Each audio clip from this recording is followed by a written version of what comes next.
Ladies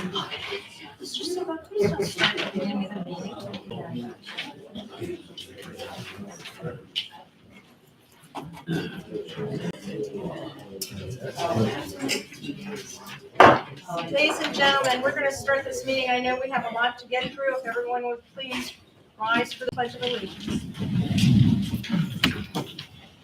I Pledge allegiance to the flag of the United States of America and to the republic for which it stands, one nation, under God, indivisible, with liberty and justice for all. Thank you.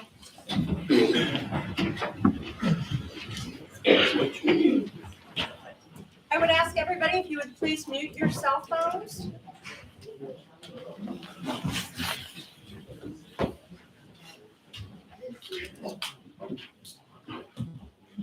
Ms. Tamika, are you ready for a roll call? Yep, I'm ready for roll call. Super.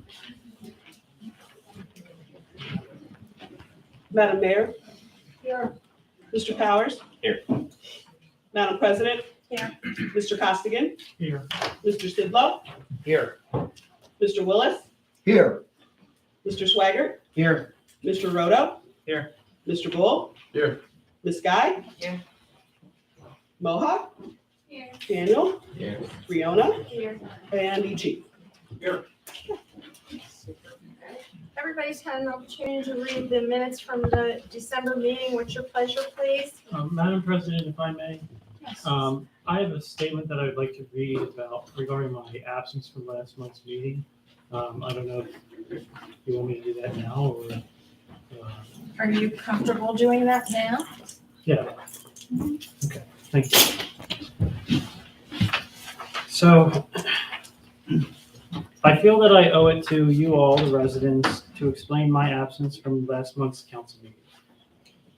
In advance of our December meeting, I met with members of the council from both parties, and I thought we had come to an agreement where I would be able to serve as president to address several issues in the borough.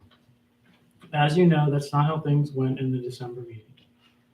In my mind, things were falling apart, and I was the only one who was willing to fix them. Now, I know it's kind of ridiculous to think, but that's what my brain was thinking at the time. I saw from my perspective a group of adults who only wanted to fight instead of working together to solve our problems. The stress of all this drove me over the edge, and I had a manic episode for which I needed to be hospitalized. Imagine my surprise when my good faith efforts to correct issues in the borough were undermined in order for others to take control. An effort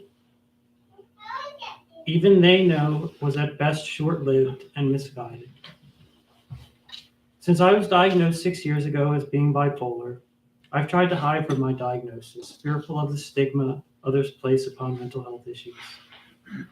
But I feel that now is the time to start speaking out and maybe start to bring this terrible stigma to an end. Hopefully, I can in some way help to make others feel better about their own struggle with mental illness, as I believe we all do struggle with maybe not mental illness, but with our own struggles in day-to-day life. It's very difficult for me to describe what it means to be bipolar, as it is very difficult for me to understand myself. The best analogy that I can use to describe it is like waves crashing into a beach. There's a peak, a period of mania, which is the high. For me, I feel good, I become extroverted, I feel confident, and I'm highly productive. Then it is inevitably followed by a crash, a period of depression, the low. I feel so low that even getting out of bed and getting dressed is a struggle. These phases can last for days, sometimes even months. You don't know when they will come or when they'll go, and you're just along for the ride, fighting a daily battle, which varies depending on the phase you're in. The late Carrie Fisher, a dedicated advocate for bipolar awareness and someone who also suffered from bipolar, described it this way. It feels like my mind's been having a party all night long, and I'm the last person to arrive, and now I have to clean up the mess. To put it simply, my mind had a party a month ago, and now I'm left to clean up the mess that I've made. Bipolar also has a very real stigma because it is so easily misunderstood. One of my favorite people to listen to talk about their experience with bipolar is Kanye West. Putting aside his recent controversies, I sympathize with him and recognize a lot of the same thoughts and behaviors in myself as I see in him. He describes this stigma so well when he says, quote, "Bipolar is a health issue that has a strong stigma on it, and people are allowed to say anything about it and discriminate it in any way. This is like having a sprained brain, like having a sprained ankle. And if someone has a sprained ankle, you're not going to push on him more. With us, once our brain gets to the point of spraining, people do everything to make it worse. They do everything possible to make it worse." End quote. I would only add that unlike a sprained ankle, the bipolar brain never fully heals. It might heal for a while, but it will inevitably sprain again, over and over again, and can do so at any time. When he says people do everything to make it worse, this is often unintentional. Oftentimes, people have the best intentions, but because there's so little understanding of bipolar, their efforts actually end up making things worse. Now, let me discuss specifically what happened last month. For the last few years, I've heard from members of this council about how this is a team, how decisions should be made together. Words matter, but actions speak louder. During last month's reorganization, while I was locked in a psychiatric unit in the hospital for 2 weeks over the Christmas holiday, even away from my own family, and unable to even communicate with anyone outside of a hall phone that could only be used at certain times, this council reorganized without me simply because they could. My absence provided the Republicans with a 3-3 tie that could be broken by the mayor. To go further, my name was used to suggest that I in some way supported this action. To be clear, I do not in any way support or condone the reorganization as it was handled. To make matters even worse, the Public Safety Committee that I chaired, which I so enjoyed, was stripped from me. I've still not received an explanation for this, but the only explanation I can think of is due to the stigma that some people think I can't handle it. I assure you that I can handle it. Furthermore, the mayor was added as a co-chair of the Recreation Committee because I'm told it was thought that I needed help. And I do appreciate the sentiment, and I do appreciate the help, but it would have been nice to at least be consulted in the matter. For the past year, I've done everything I can to bring this council together. While only trying to do what is right and what is in the best interest of the residents, I have faced a tremendous degree of opposition. For much of the past year, I feel as though I have been pulled in 2 different directions. It seemed that everything I did or said upset one side or the other. As a pragmatic consensus builder, this has been hard. I don't know how many times I need to say this, but politics at this level should not be partisan. It should be about doing what's in the best interest of the community. It should not be this difficult or this stressful. To be candid, the stress from Parkside politics is what put me over the edge. Over the past month, I've come to the realization that the stress of trying to bring this council together is just simply not worth it anymore. I feel that I need to prioritize my own mental health. As the old expression goes, you can lead a horse to water, but you can't make it drink. I thought I could make this horse drink, but time and time again, I've been proven wrong. But as disheartening as that is, I'm still optimistic. To be even more candid, I have thought about resigning from this council over the last month.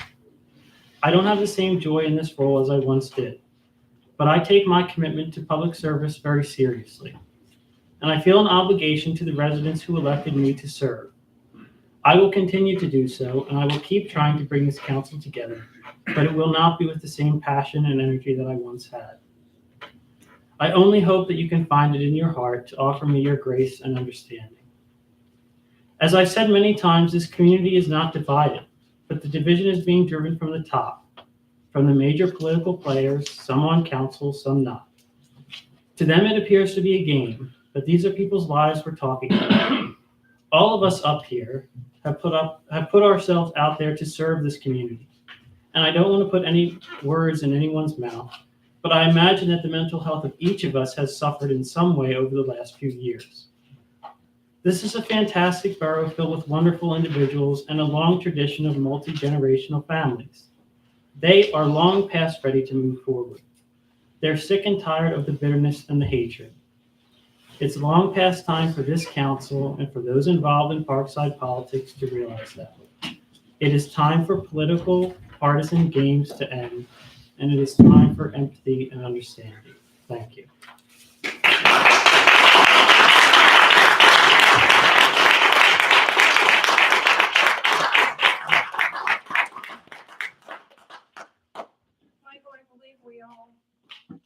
appreciate you bringing the situation up, and I thank you personally.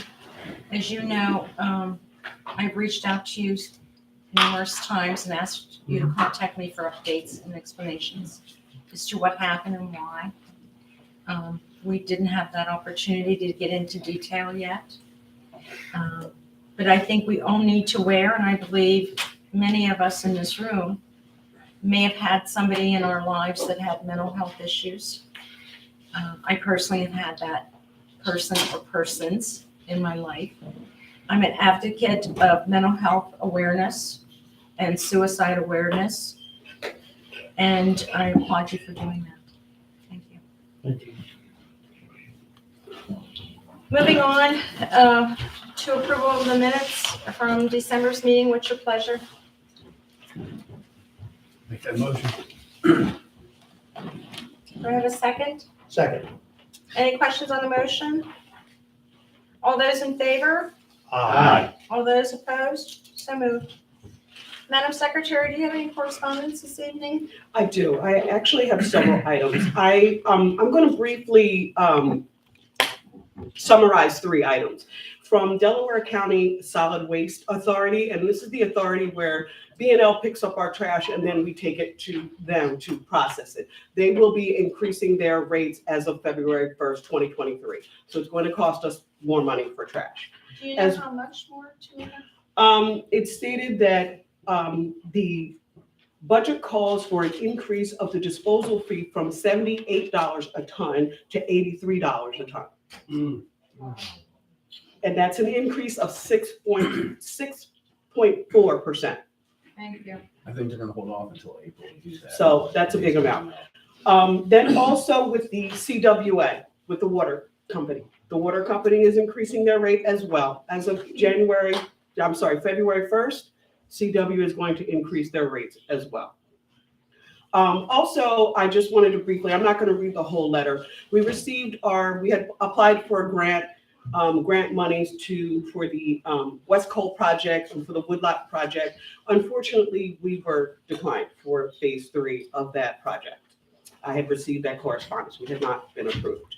I also have a letter from the Parkside Fire Company. Council members, please accept this 4th quarter report from the Parkside Firehouse. Your support is much needed and very appreciated. October through December financial report is as follows.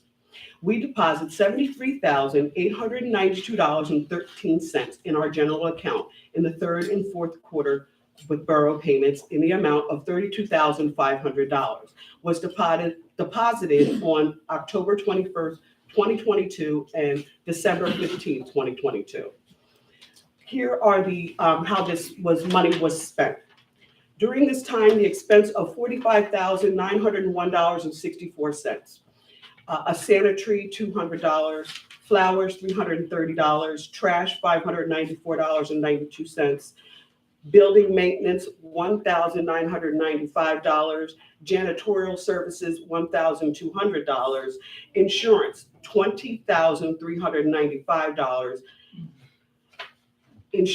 training, $871.40, utilities, $6,358.26. Cable, telephone, and security, $3,861.64. A locksmith was $677.35. Marketing for them was $924.56. Food was $261.21. Miscellaneous items were $575.84.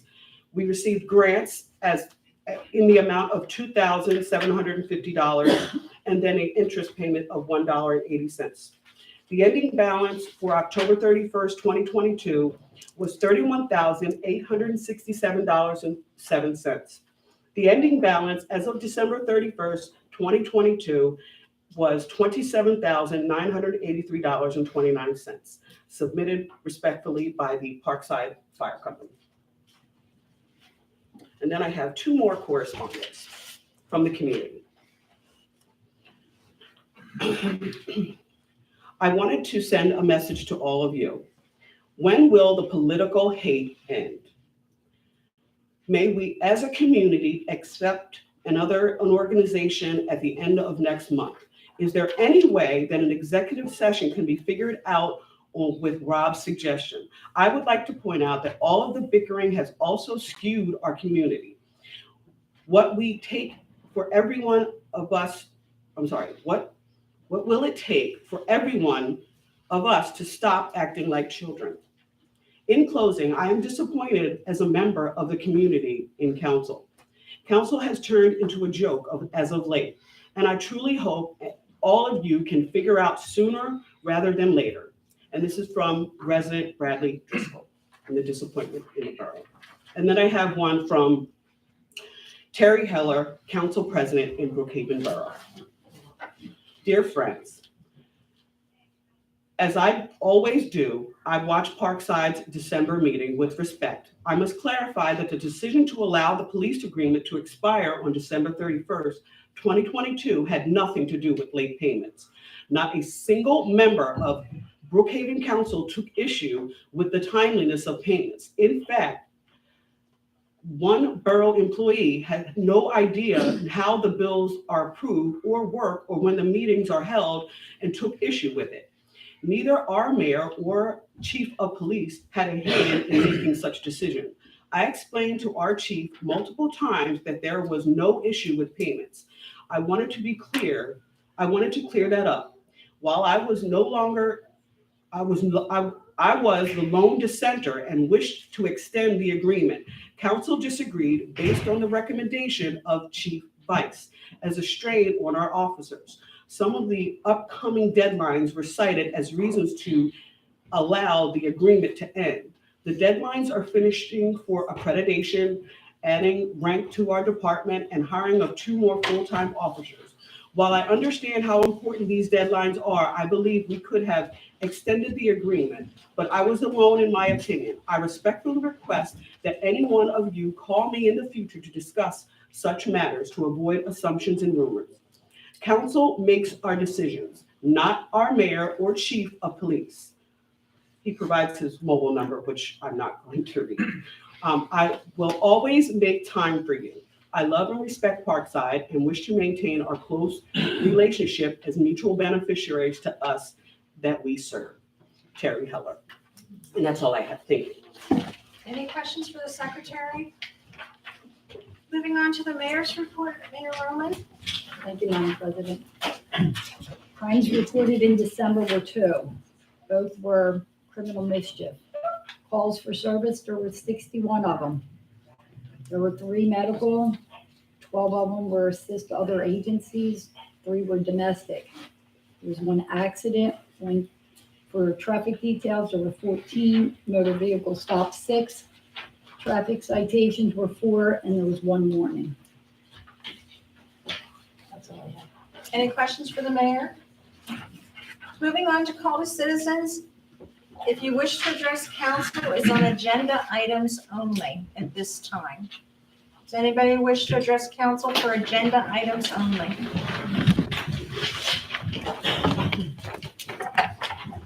Minnie Domenico. Independent.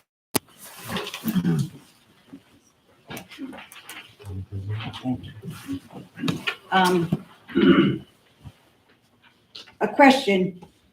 Who is requesting another reorganization to be done tonight? I put that in the meeting. May I ask why? I think we have a right to know. We seek to reorganize council. You don't think it was already organized? I thought it was organized just fine until December. A lot of us don't. Okay. Everybody's opinion.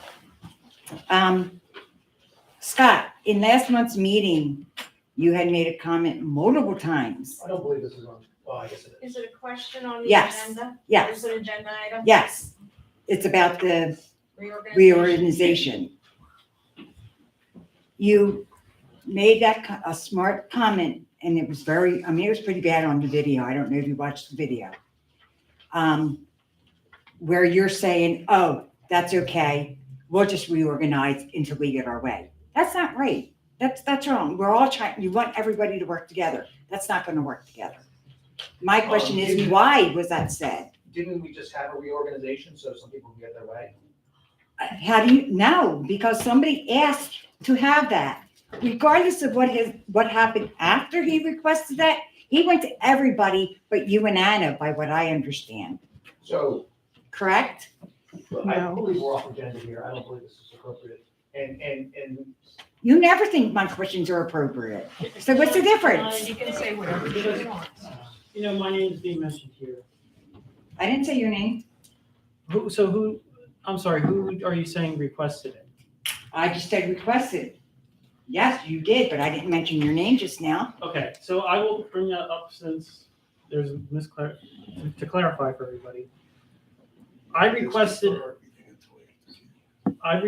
a reorganization of the council because it was my understanding that I would be the president of the council. And my intention was to, as I've done since I've gotten elected to council, to try to bring the council together.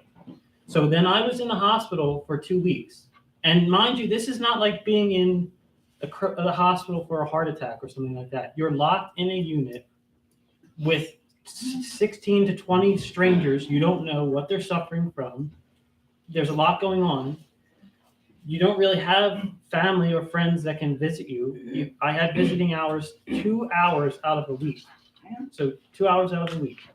So I was not here, and I think it was wrong for the council to reorganize without a full council being there. But you had a quorum. It's possible, yes. I'm not saying it's not possible to Thank you. reorganize, but Thank what you. I'm saying is, Thank you.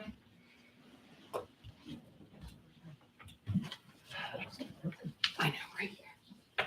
All right, Maria Di Battista. Stepping back to the reorganization, my question would be, well, actually, I have two questions. First of all, if there is another reorganization meeting, is this going to be something that happens on a monthly basis until everybody gets their way? Because we all know that that's not going to happen. So that's my first. We have to move beyond this, and we have to be able to work with one another, because reorganizing over and over is just going to put us on a treadmill. I agree, and I'd like to address that. Mr. Costigan spoke, as he said in his letter, to all the Republicans. He met with our current solicitor 3 times. Mr. Costigan spoke about being president and myself as vice president. Many of us felt that a reorganization was necessary for numerous reasons. Things were not getting done. Things were not getting signed. Things were falling through the cracks. Michael was not available for that meeting.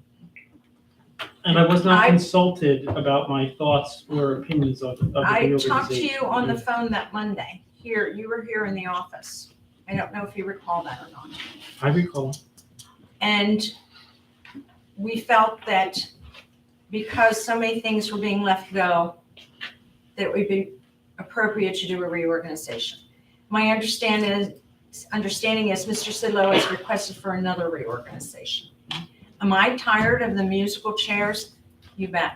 I've been on council for 21 and a half years. This is the end of my term because I'm coming up the next couple of years. Personally, I'm tired of it. I'm exhausted from it. I mean, nap time exhausted. With the conversations that go on, the backdoor politics. I have mentioned to Mrs. Guy, I would love to be council at large. Give me a break. Yes, I think we're all tired of it. And will they reorganize tonight? I am assuming they will. Would I personally request another one for tit for tat? I personally would not. My next question is, if there is a reorganization, and if the people who want their way this time get their way, will they then bring back the solicitor who is basically don't- robbing us blind? I don't know. Is that going to be a flip-flop where our solicitor changes on a monthly I basis? have no idea.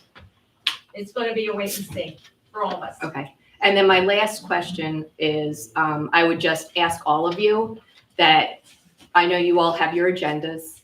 I don't know what they are. I guess we're going to find out soon enough. But when you do choose another president, could we please choose one who understands Robert's rules? So that our meetings aren't a matter of turning to someone and saying, wait, how do we handle this? How does this work? Oh, I didn't realize we couldn't get a motion on this. Because our meetings have gotten so nauseatingly long that maybe if we handle things right the first time, then everybody can get home to their families and things will get achieved. So that's my last. I will, Solicitor's job is. I will enhance, excuse me, Mr. Sidlin. I'm sorry, Absolutely not true, Mr. Sidlow. I will address that with, and I did address this on a social media post with someone. We are here to govern. This is a business. We need to know the laws that govern us. And if you've listened to me before, you know that's one of my favorite statements. I personally have been in government for 40 years, so I have the experience and the knowledge and would love to mentor younger members to learn that. Because again, I'm going into the end of my terms coming up. And I think that's relevant. And doing things in a timely manner is important because we're under deadlines just like you are and everybody else in the world. Absolutely. And if I could just make one comment to Mr. Sidlow, just based on the comment he made. I was the president of the Sun Valley Band and Choral Association. I did not have a solicitor to guide me on Robert's rules. I had to know what they were. I didn't have somebody that I turned to and figured out whether or not to make a motion. When you take the position of such that you are governing a body, it is up to you to know what you're doing. It is not up to you to plead ignorance and depend on someone else to tell you what to do. So that I just wanted to, that was just based on the comment that you made and my rebuttal on that. So that's all I had to say. Thank you. Thank you. Well done. Thank you. Call the citizens on agenda items only. Yes, Andrew F. Slowick, 142 East Roland Road. It is just a comment, and I have to say this now. This is about the fire company. We just had a report. I personally would have to thank them for what they did for me in an emergency. They got there within 5 minutes, even before closure. So I was very happy for what they did and got the vitals for my wife. So I have to bring that up before I go to the next call for citizens. But I really appreciate that. And whatever they're putting their money out for, it seems to be working. At least for me, I have no complaints about it. Thank you. Good job. Last round, anybody who wants to address council will call the citizens concerning agenda items only. And then tell people I don't actually have an agenda other than the business of the borough. This is a borough business. This is a That's fine. business. This is a business. Not everybody up here has an agenda. Let's move on. Ladies and gentlemen and our residents, I would ask that you bear with me. I have where's Mary? We're not gonna get out of here in a half an hour. I'm sorry. I was asked to see if we could keep it moving. I'd like to start out with my president's report, and I ask you all to bear with me. I want to thank the chief and our officer this evening. Our officer will be in attendance until everyone leaves this building tonight. Unfortunately, we had an incident after the council meeting last month. My report will be lengthy. We've had various government documents that were not verified, approved, or signed off and on, and I will explain this through my report.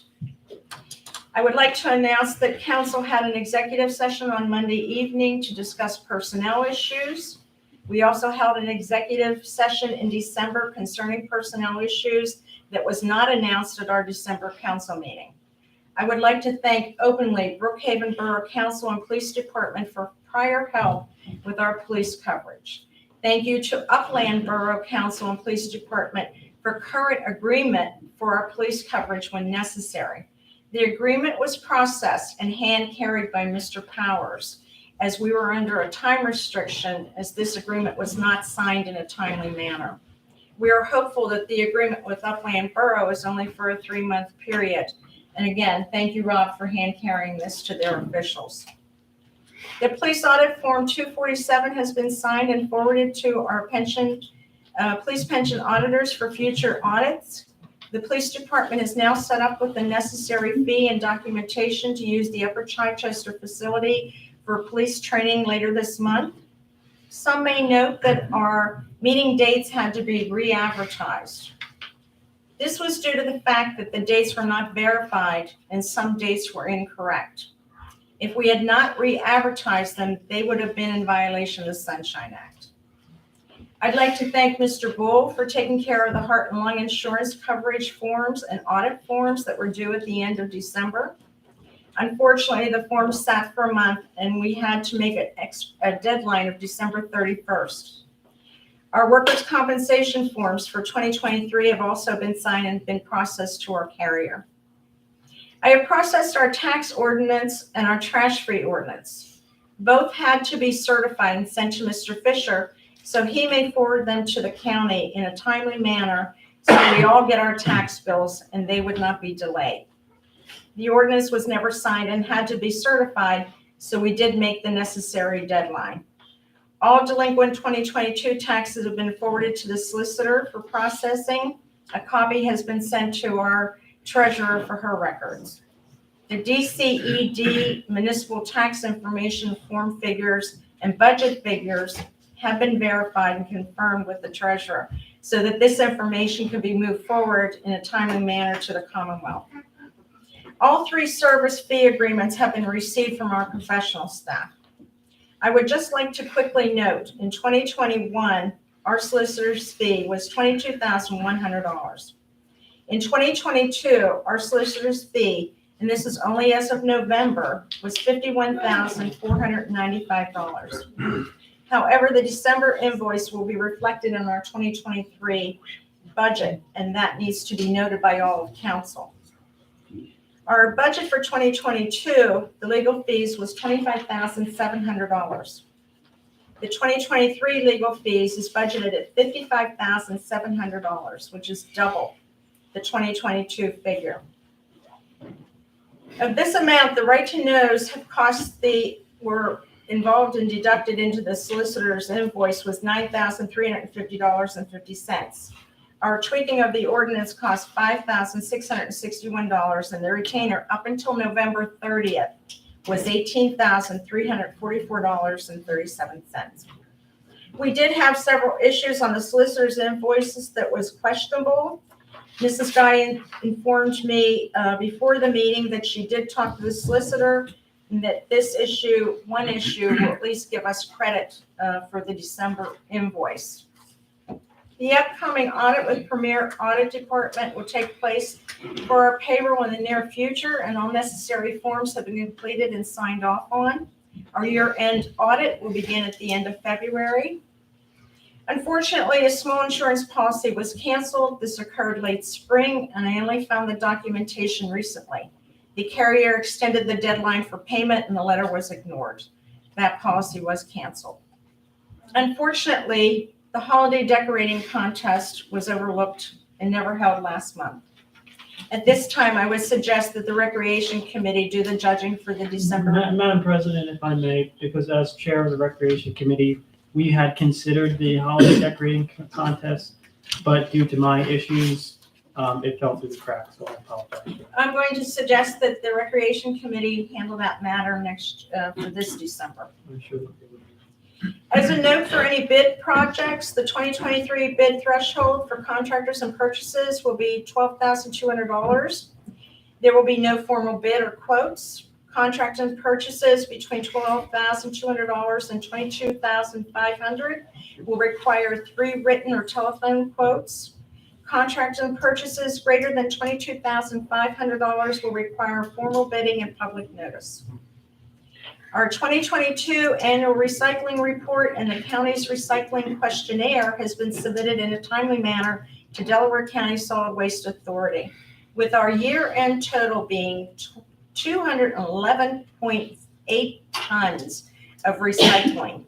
Our residents did a great job of recycling, and the volume material in 2021 was 93 ton. So we actually went over double of what the residents did the prior year. As many are aware, in November, we held a community development block grant meeting to submit 2 grants for the 2023 Delaware County Office of Housing and Community Development. One was for an economical development plan. The alternative was being the Edgemont Avenue revitalization plan. Several items such as minutes, resolutions, and applications had to be readjusted as they were never signed in November. We are fortunate to have made the deadline for submission of this grant, and I would like to thank our engineer who sent a courier to pick up all our paperwork so that we would have made the deadline. I was also informed at the end of December that there's an issue with our beacon project. It is my understanding that PennDOT may not permit the entire project to be funded under the liquid fuel monies as discussed. We did not budget any monies in general fund for this project, and I understand that the former president and solicitor did discuss this issue, and I'm very hopeful tonight that we can have this straightened out by our current solicitor and our engineers so that we can move forward with this. As our secretary stated, we did not receive any funds under the Delco Greens Grant Round 3, nor did we receive any funds under the DCNR grant that we applied for the woodlot. We can only hope for better news as we go forward this year. Also looking into the future, we discussed this among ourselves and Vice President Bull and I believe that we need to look as a council into the future of the projects that we want to incorporate into our town, not just for today, not just for tomorrow, but 5 years down the road. We can also look into purchasing properties off of the sheriff's sale. They do a tax sale every year, and we need to keep an eye on those properties that are coming available. A possible pocket park, any type of parking area to alleviate some of the parking issues, a meeting area. Unfortunately, Mr. Schwager does not feel that a small library would help, but I'm all for books. But I honestly think that council in our future need to look forward to what we're going to do in the next 5 years to have these projects implemented. We do currently have an open space grant for the West Cole Memorial improvements. Once we received budget funds, I hope we can move forward on this. We have received an extension on the time frame for this grant. I would hate to see us lose this grant. The borough's share of this grant is now $41,650. I emailed everybody on council asking them for their opinion so that we may curtail some of the scope of work. We may only be able to afford lights and the rain garden, and the rain garden would give us credit towards our MS4 permit. So I'm going to discuss this under our engineer's report and get council's feedback on limiting the grant scope of work, because that would cut back on what we would owe out of tax dollars. Also, and lastly, and I'm sure everybody's saying thank you, there was a metal plate over a storm inlet at the corner of Upland Road and Tom Sweeney. This has been going on for several months, and I understand a child was injured. I would ask that council look into this, as I understand that the problem lies between Brookhaven Borough, PennDOT, and Pico Energy. I would ask that Mr. Powers, if you could get in touch and work with Vice President Bull and our engineer. As I said, a child has already been injured, and I would hate to see something else happen. Will do. Ladies and gentlemen, thank you for being with me. I know that was quite lengthy, and I again apologize. We'll move on to the finance report. Vice President Bull. Thank you, Madam President. I would like to make a motion to pay the bills. Second. Any questions on the motion? Yes, I do. So is the firehouse payment included in that?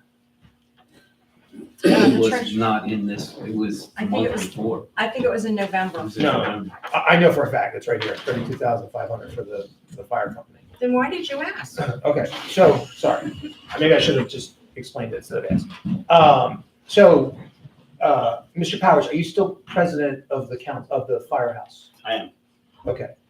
Are you gonna vote on that payment? What do you mean vote on the payment? Are you going to approve? So I'd like to make a motion that we separate out the firehouse payment and vote on that one separately after we pay the remainder of the bills. You can't do that. You Wait a have a minute, let's ask the solicitor. Yes, we can do that process, and in light of Mr. Powers' recent appointment as president of the fire company, I think it would be good practice for Mr. Powers not to take an affirmative vote on that particular issue. Thank you. Any other questions on the motion?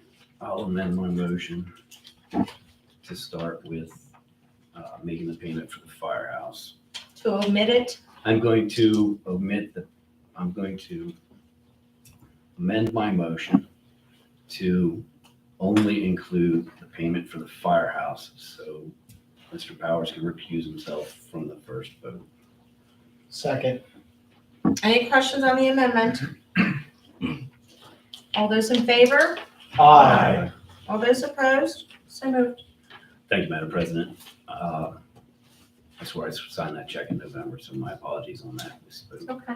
I would like to make a motion to pay the remaining bills. Second. Any questions on the motion? All those in favor? Aye. All those opposed? So moved. Thank you, Madam President. At this time, I would like to read the report for the Parkside Borough, from the Parkside Borough Treasurer. All bank accounts have been reconciled through December 31st, 2022, except for WSFS bank account and Sharon Bank escrow accounts for Green Tree. They don't have those statements yet. Those are not debited or credited at any great length of speed, so it's not a huge issue.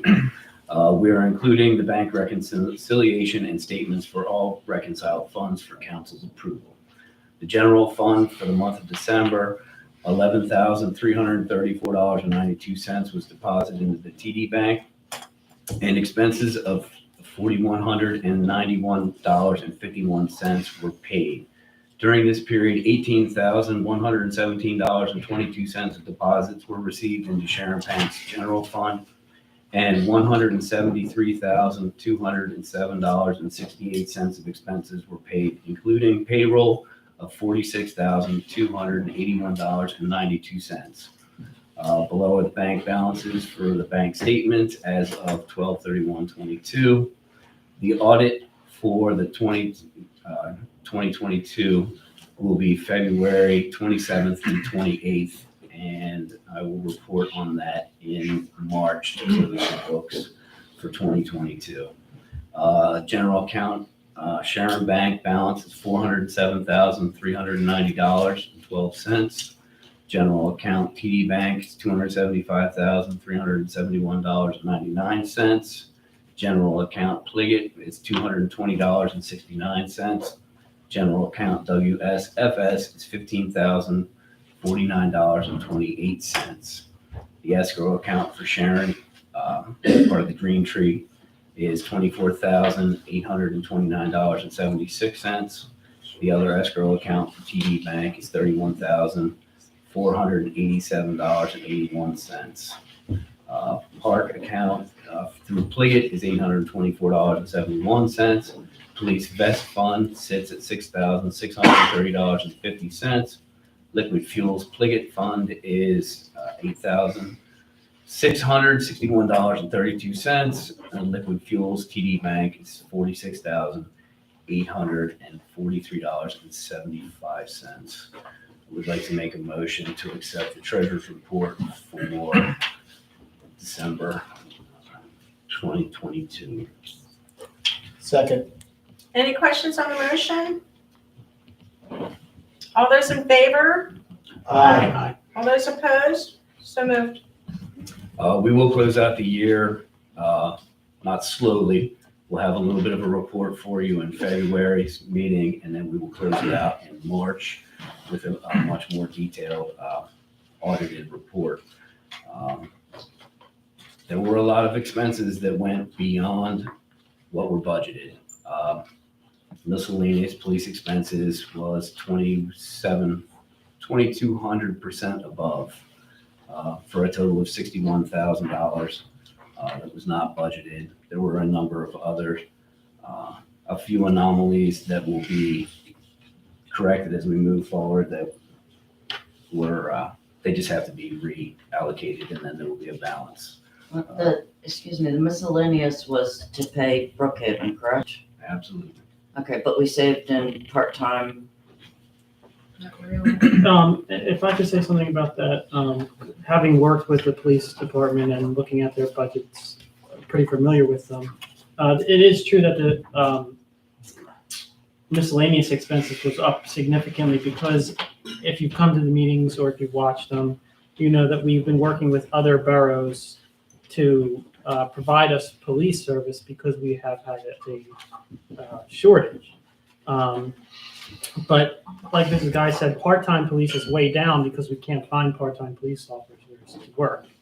And so if you look at the police department as a whole, yes, some are way up, some are way down, but as a whole, on balance, the police department was at 94% of the total allocated amount. So the police department is actually under budget, so just so everybody's clear. Mr. Costigan, I have this under control. Thank you for that, Mr. Costigan. It was not pointing any fingers or anything like that. I know the total budget. It was to basically caveat into that I've spoken with the chief on a couple of occasions to try to develop a little bit of what some of our part-time officers should be getting. And it is in the contract that if they work a certain amount of hours, that they are entitled to vacation. So there are other opportunities to where we, over time, could possibly have some things in place that would make it a much more desirable place for part-time officers to support our force. Because if they have time and service awards based on the amount of hours that they work, if they say I pick up 4 extra shifts, I get my time and service merit award for this year. That's why I brought it up. May I also interject? No, Thank you. let me do my report. I just want to feed off of No. something Mr. Costigan said. Mr. Costigan is right in part, that the part-time police officers, the budget as a whole is at 94%. However, as I had to explain to somebody, our part-time officers were half because, and it showed as 94% as a whole in the budget for the police, because the end of March, all of April, all of May, all of June, and into July, we received free service from the borough of Brookhaven. Without that free service, our budget would not have been at 94% as a total, but would have been over. Our agreement with Brookhaven did not start until after July. But- And they were covering 45 to 50% of our shifts. And the chief is going in. Thank you. When we did the budget in September and October of the previous year, Mhm. we had no idea that there would be a shortage of police officers. You can't predict that. No, it's just an is what it is thing. It's not. But what a- I'm saying is, to say that our budget is 94%, we didn't go over 100%. Unless you fit in the details, that sounds like we did a great job.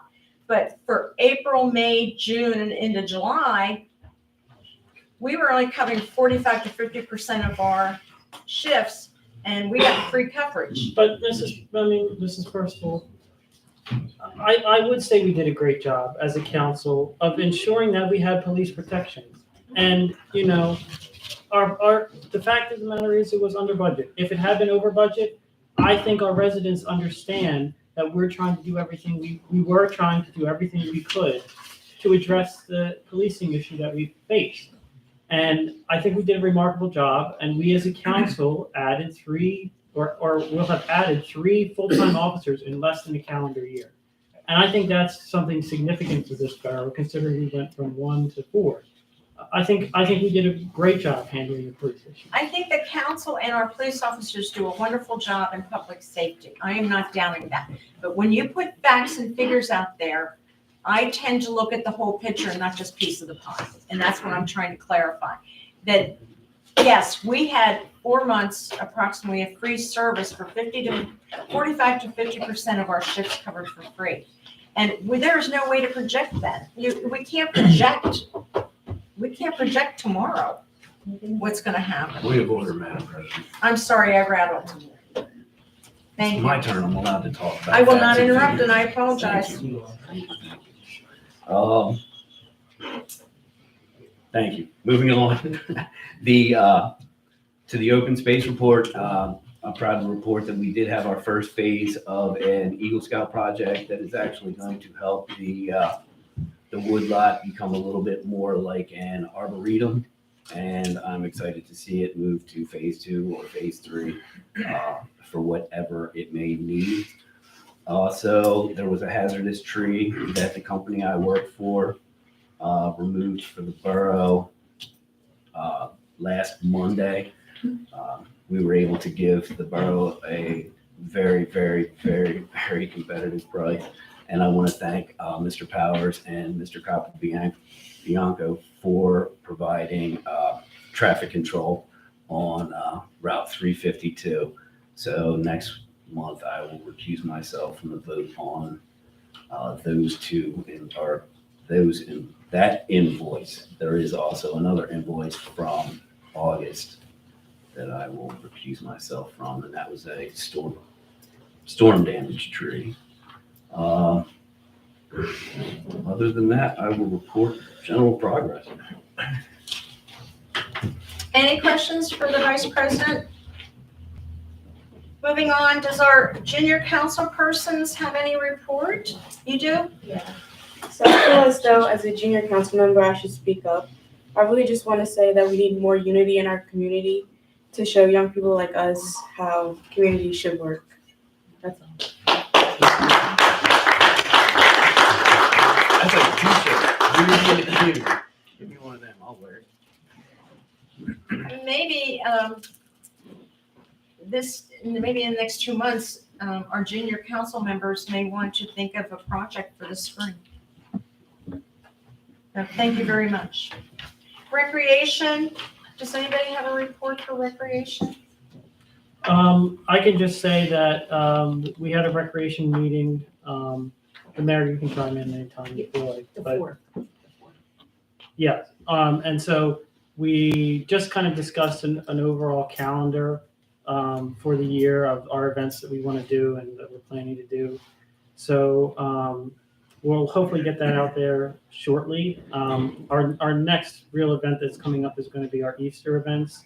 And then we'll go in from there into our summer events. And basically, we're hoping to bring back everything that we did this past year and hopefully some more things too. I don't know if you have anything to add. Yeah, no, everything's. Any questions for recreation? Moving on to police, public safety, Mr. Powers. Thank you, Madam President. Upland Borough has begun police coverage. It went into effect on January 1st, 2023. It will run through March 31st. If our officers are hired beforehand, coverage will expire with Upland Borough. We received 10 applications for the position of full-time police officers here in the borough. The application period closed at noon on January 17th. No more applications will be received. The testing will take place on Sunday, January 29th at 9 o'clock and will be comprised of physical agility, followed by a written test. The Civil Service Commission has advised that they will be present during the testing. They will monitor the process. Once the testing is complete, the Civil Service will review the scores and interviews will be conducted with the candidates with passing scores. Our plan is to have this done by mid-February. That's all I have. Thank you. Any questions for Mr. Powers? Moving on to ordinance reports, Mr. Sidlow. Well, unfortunately, I have to report general progress. I had a close member of the family pass, and the time I would have spent on I'm sorry. ordinances were spent on family-related matters. So I had to cancel. First, I postponed the ordinance report at the ordinance meeting, and then I had to eventually cancel it. So I apologize for that. And so general progress. Thank you, Emma. My condolences. Moving on to license inspections. Yes, I have a, okay, go ahead, I apologize, but, No problem. no, I'm sorry, I have the if you wanted to read this one too, this is just for code enforcement. Okay, no, you can do the code enforcement. License and inspections, thank you, Madam President. For the past month, building permits were 2, plumbing permits were 3. We had 0 electrical permits. There were 4 use and occupancies and 1 re-inspection. Super. Any questions for Councilman? Mr. Capiello, leave a report. Yes, for January 2023, the code violation squatter investigation on Cisco Court, athletic equipment, that's the basketball court blocking the sidewalk on Cisco Court, and a trash issue on the 2900 block of Edgemont Avenue, and a citation was issued. I would just like to add something onto this. I do live here in the borough, and if there's a street light out, please contact the borough. Please go to the website and get the poll number. Just briefly state what's going on with the street light, and we'll get the street lights repaired. Thank you. Thank you. Public Works, Mr. Powers, do you have anything this evening? Thank you again, Madam President. The repairs to the truck have been completed. Leaves have been picked up for the year, and all borough properties have been maintained for the month. As Vice President Poole said, there was a tree removed on Edgemont Avenue and West Garrison Road. That's all I have for Public Works. Fire Marshal report. There was a legal electrical hookup at Cisco Court that we caught in time before there was a major house fire. And for the total of calls for the year for the Parkside Fire Company were 216 calls. Emergency Management Coordinator, general progress. Super. Any questions for Mr. Powers? Yeah, I have questions. So, I really don't want these questions to be taken as though I have a lot of respect for you, Mr. Powers, as having passion and protection for the fire safety of our community. Okay, you clearly are very knowledgeable on the subject and are so knowledgeable that all the leadership positions have kind of come under your leadership, right? So are you still the member, still the fire company president? We went through 100 times. I don't know what you're getting at. But Okay. yes, I am the president. I was asked to come back by the members Okay, in November. I was out of the president position for 4 years. I understand. I have nothing to do with the fire side. I'm not the chief. I'm not a fire officer. I'm a fire marshal paid position through the borough. And by the way, I am certified and qualified in that position. Now, I understand you took to the streets, and I don't want to bring this up here, because if you were at the meeting on Monday night, we could have talked about this instead of in a public atmosphere. But on the street, since you're bad mouthing me, saying I'm not qualified, and I don't have qualifications, let me just tell you, there is no qualification in the state of Pennsylvania to be the fire marshal. There is none. I am qualified and have plenty of certification of what I do. You ask anybody in this town, have I been to their house? I've been very professional, courteous, and answered the call all hours of the night. I agree 100%. I don't know what you're getting at, Scott. Besides, again, this is the hatred that you bring to this council with me. I am not questioning your qualifications. I'm not questioning your qualifications. I'm respecting it.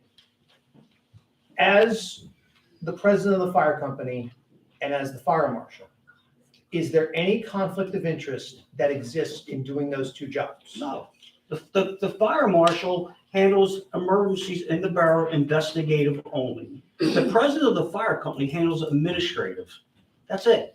Okay. Will there ever be a situation where the fire company may have made a mistake in how they fought the fire and the fire marshal would have to interpret that? No, because I'm not fighting the fire. I'm the fire marshal.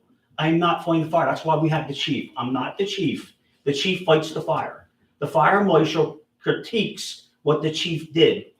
And then I can turn my investigation over to the Pennsylvania State Police or the Delaware County CID.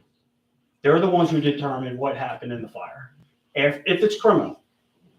If it's not criminal, it's solely on my shoulders. Okay. Now, if I was the chief and the fire marshal, you have a concern. I'm not the chief. The chief fights the fire. He is on scene. He is in control of that fire.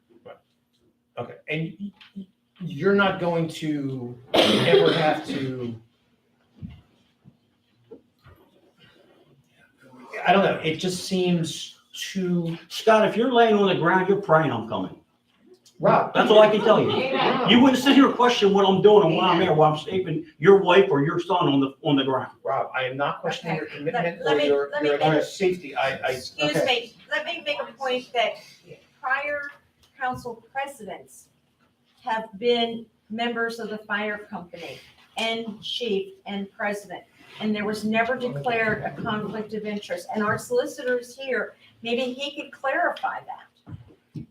We actually encourage public officials, both elected and appointed, certainly to be volunteers with the fire company.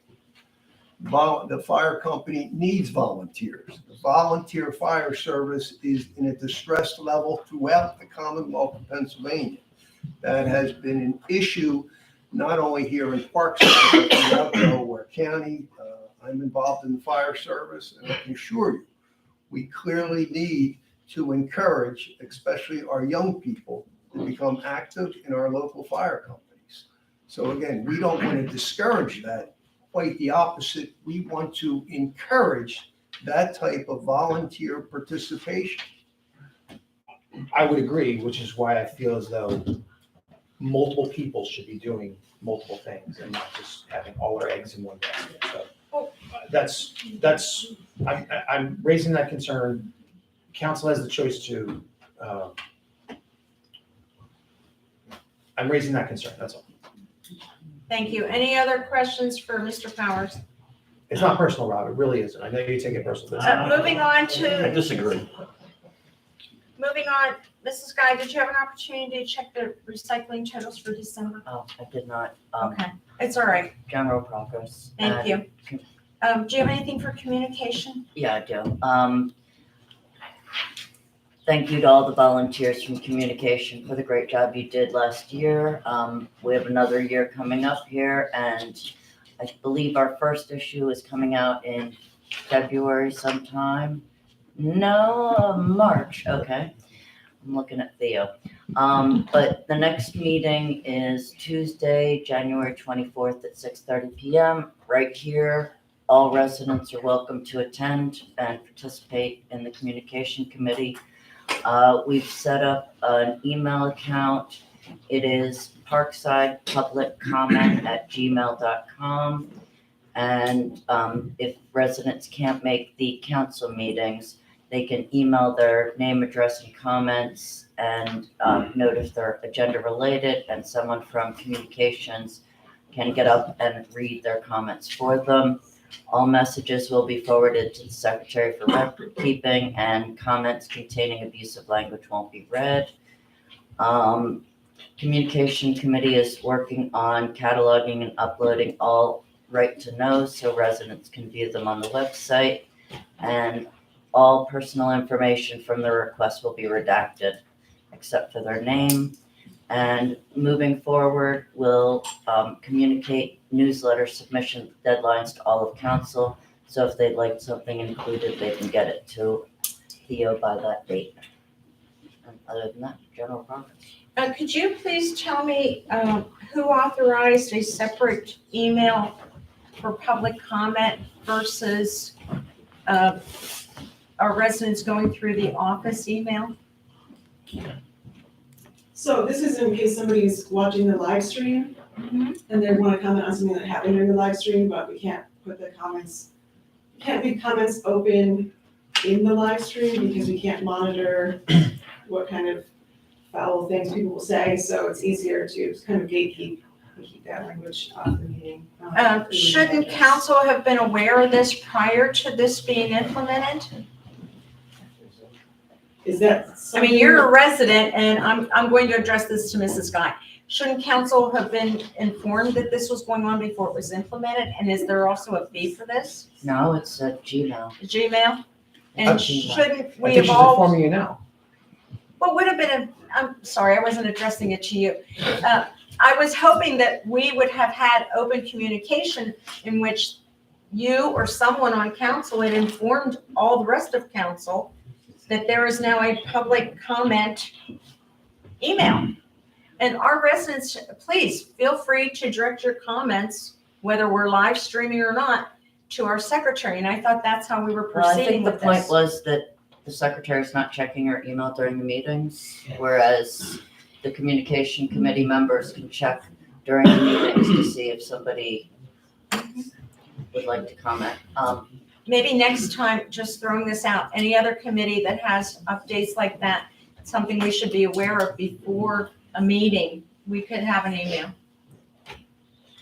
Does anybody have any other questions for Mrs. Guy? Can we turn comments off? Can we turn the comments on? Off. Can we Oh, turn them they off? are off on the live stream. Comments are off on the live stream. Okay. This is a way for people to comment and have it read in the meetings. By whom? Well, I believe a member of the communication committee. Any other questions for Mrs. Guy on communication? The secretary tells me that there is a tax collector's report this evening because he's closing out his books. When I last spoke with Mr. Fisher, I believe the balance was approximately $19,000 that he had to turn over. The engineer's report, Mr. Catania's office and I have spoken, Joe and I have spoken, and I would like council's input on the West Cole grant. I've asked that we take and reduce the scope of work, and I've not gotten any feedback from council, but I'd like to see only maybe the lighting and the rain garden, and I'd like everybody's opinion as to should we, I don't want to lose the grant, should we delete some of the scope of work? Could the scope of work be reviewed before we have that discussion? We sent that out already. The reduced scope?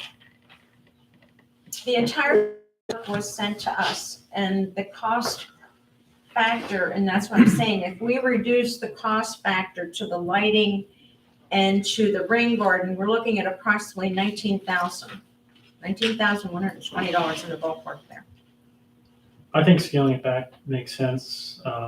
We haven't budgeted this money for the grant, to supplement the grant, rather. I think we should use the grant and try not to go much more over that. Thank you. Mrs. Guy? Agreed. Mr. Sidla? I support general community improvement, and if that's the way to go, that's fine. Mr. Vice President Bull? Ecologically, I don't know if the rain garden in that elevated area is gonna provide what its intent was for a memorial garden. The lighting, the flagpole lights and things like that.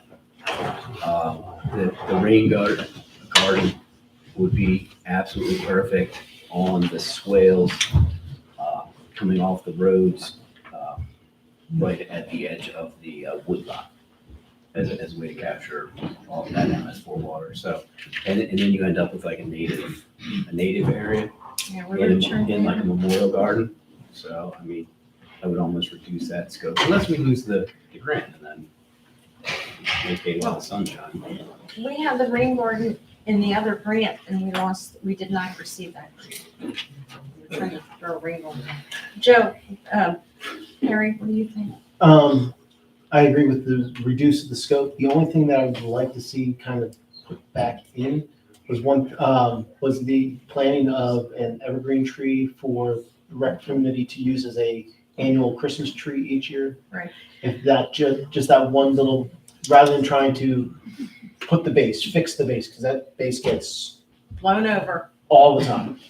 And also, just to add to that, I think the bulletin board we were talking about, I don't know if there's money for that in there, but that's one. I don't, that wasn't part of the That grant. wasn't- Oh, it wasn't part of the Yeah. grant, right, okay. Wasn't But purchased. I believe the tree The tree was. was part, so we could include that. That's my only thing to say, to add back into it. And one Was tree just that one tree for the rec committee. that is on the scope. Yeah. Rob? I agree with Barry. Okay, We've been talking about a Christmas tree for a while, so. we have been. I'll prepare documents showing a reduced scope. I will email everyone and have an estimate for the total project and also all of the 2 grants that we do have and what the totals would be prior to finalizing. I have a question for the engineer. Have other communities in a similar way to Philadelphia, who has the Fairmont Parks Commission, essentially, like they are our green spaces. Like, and so if a rain garden is not exactly ideal there, but would be at Ilg Island, would it behoove us as a council to say, and I'm not saying I guess I'm saying rename all the parks under one, Parksides, as far as that goes, so that grant money can actually go where it's best suited, as far as that goes. One of the ordinances that we have prepared but not, circulated to council but not put on the table to vote upon yet is further better defining in the ordinances what is a park. So that's being approached from an ordinance perspective. No, perfect. And then the other question, I guess I'll put that under new business. We also have, I'm looking towards our solicitor and engineer to bring us an update on the Beacon project. Either of you, do you have something that we know we can find out? Do you want me to go through the report and then we can discuss it? Sure. Thank you, Madam President. 2022 road program, highway occupancy permit for concrete and related work was reviewed by PennDOT and revisions are being made for resubmission. As Ms. Percival said, discussions with PennDOT regarding liquid fuels use for the project have been turned over to the previous solicitor, but the new solicitor and I had a discussion and looking for a path moving forward. We'll have further discussions. I don't think it's out of the question that maybe a few changes have to be made to possibly have PennDOT allow us to use liquid fuels funds. I don't think it's 100% that they want at this point where it's ongoing and we just have a few hurdles in the way. And That is agreed, and I will include that in my report. thank you. Grants 2023 CDBG applications were submitted on January 6th and are currently under review. The ARPA PA Small Water and Sewer Grant for Edgemont Avenue was submitted on December 21st, and that application is also under review. And that concludes my report. Thank you. Thank you. Any questions for the engineer? Do you have any kind of timeline of when they might come back with the small sewer grant? A lot of these this one's a little different, but a lot of these grants have recently been taking 2 to 2.5 months. I can get in contact with somebody. No, it was just more of a curiosity. Well, I do have we needed that resolution last month, so I do have a contact there. I can certainly ask that question and see if they have any sort of timeline they can give us. Before the rule kicks in. Pretty much. Understood. Any other questions for the engineer? Moving on to the solicitor's report, Mr. Wills? Yes. Thank you, Madam President, and good evening, ladies and gentlemen. The January solicitor's report is as follows. Number 1, the transfer of all pertinent legal files from the borough solicitor to my office has now been completed.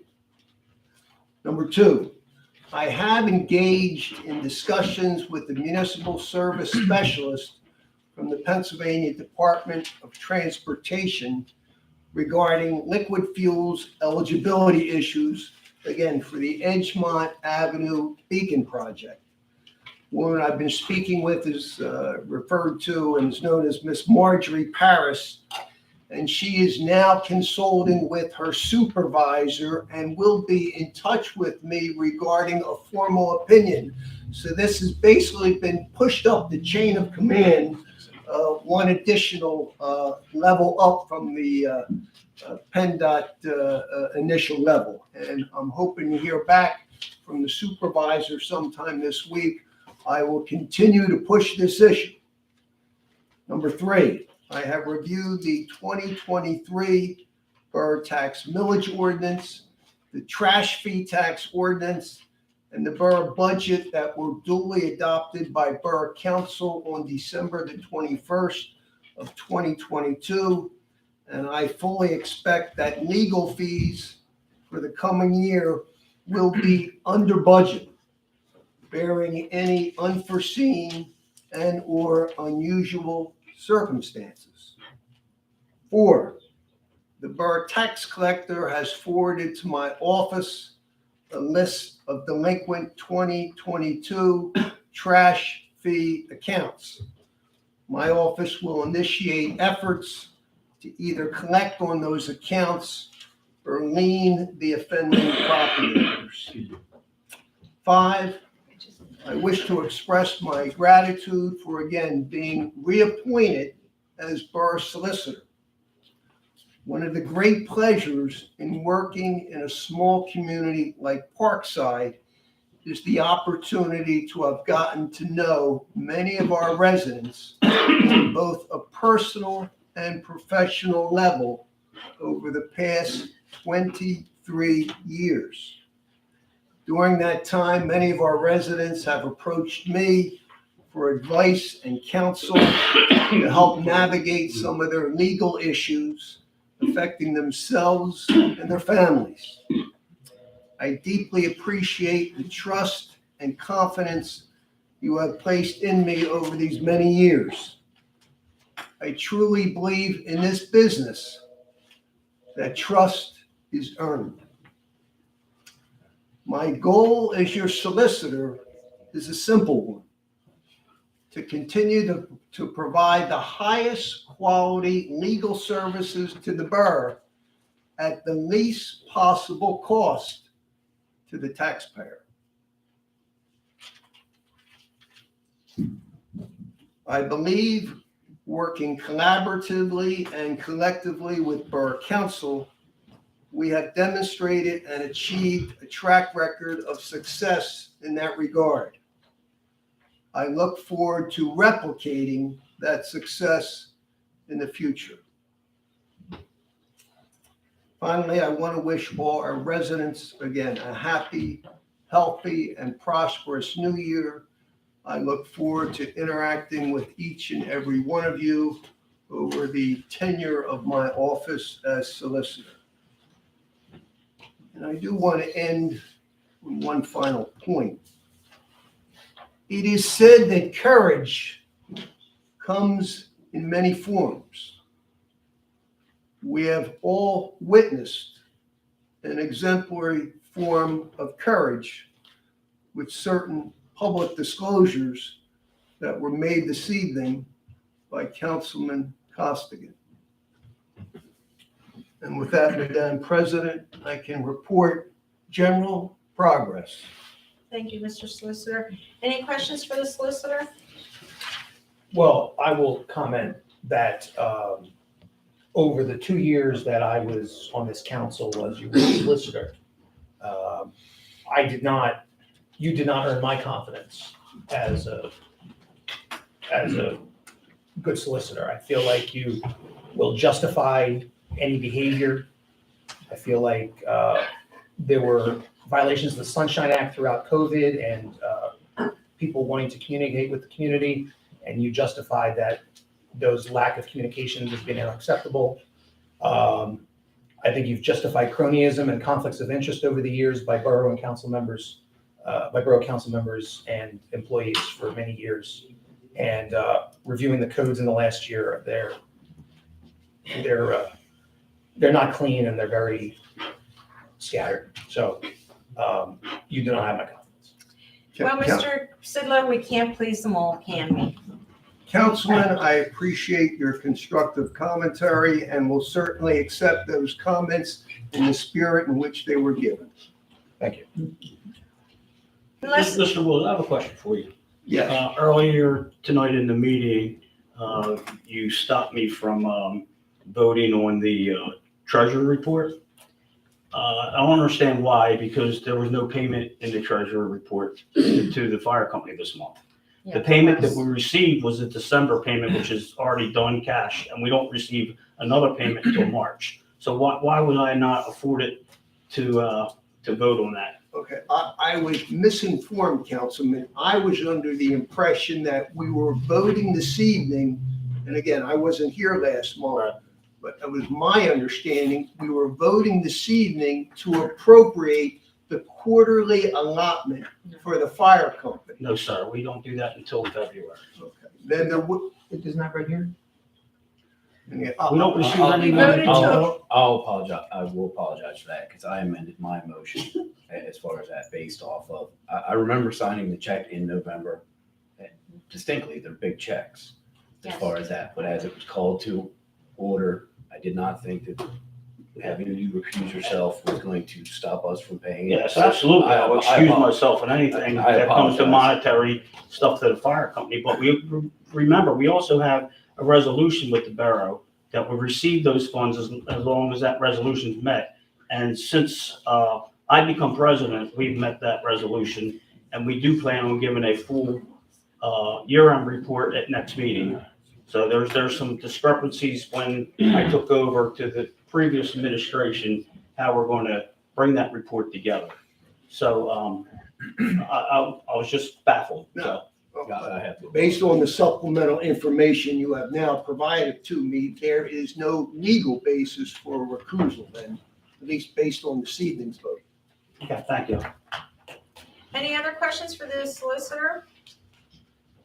Ladies and gentlemen, at this time, we have called to residents, call to the citizens.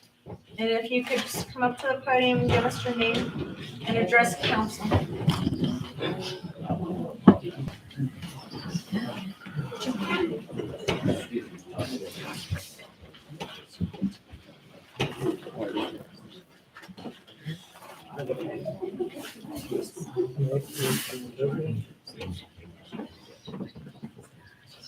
How's everybody doing tonight? My first time doing this, so, Just breathe. bear with me here. All right, so I only got one issue, and it's really not related to none of this tonight. But Shirley, you mentioned the future of Parkside, right? Like within 5 years, 10 years. And I can relate to that. So like a couple weeks ago, I posted something on Facebook, and I'm not experienced.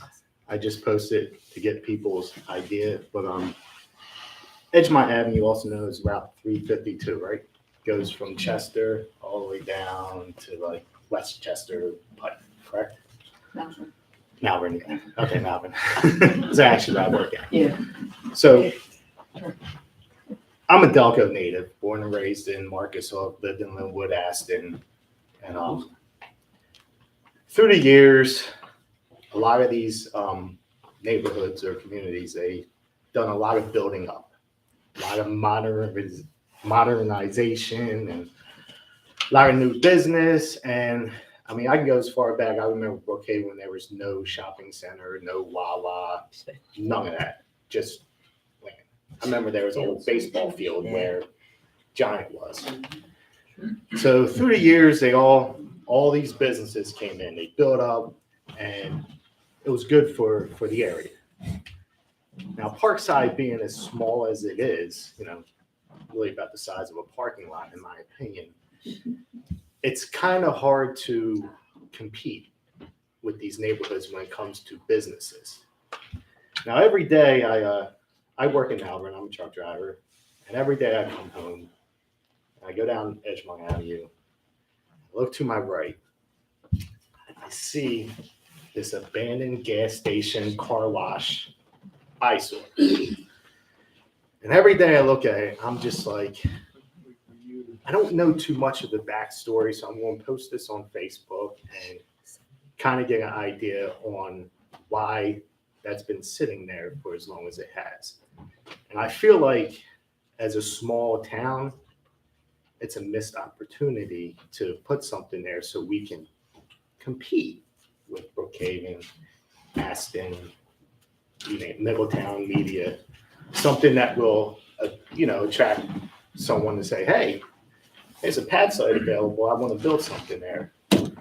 So So I put it on Facebook. I was like, why is this building is such an eyesore? It's just like the most ugliest thing to look at. I feel like it's a missed opportunity. I feel like there is just dead space that needs to be kind of demolished and resurfaced. And so I kind of got understanding that there was a accident there, a fuel spill, something like that. And because of that fuel spill and whoever is contaminated, nothing can be kind of, can go forward with that. So I kind of want everybody's expertise here to kind of like educate me on that particular space, because I think if we can kind of figure something out to get some progress and get something there, or attract something like a cafe. You ever been to the Wayside Market in Middletown? It's really lovely, little small little area. You go in, it's like a little homey area. You get your coffee, get your breakfast and stuff like that.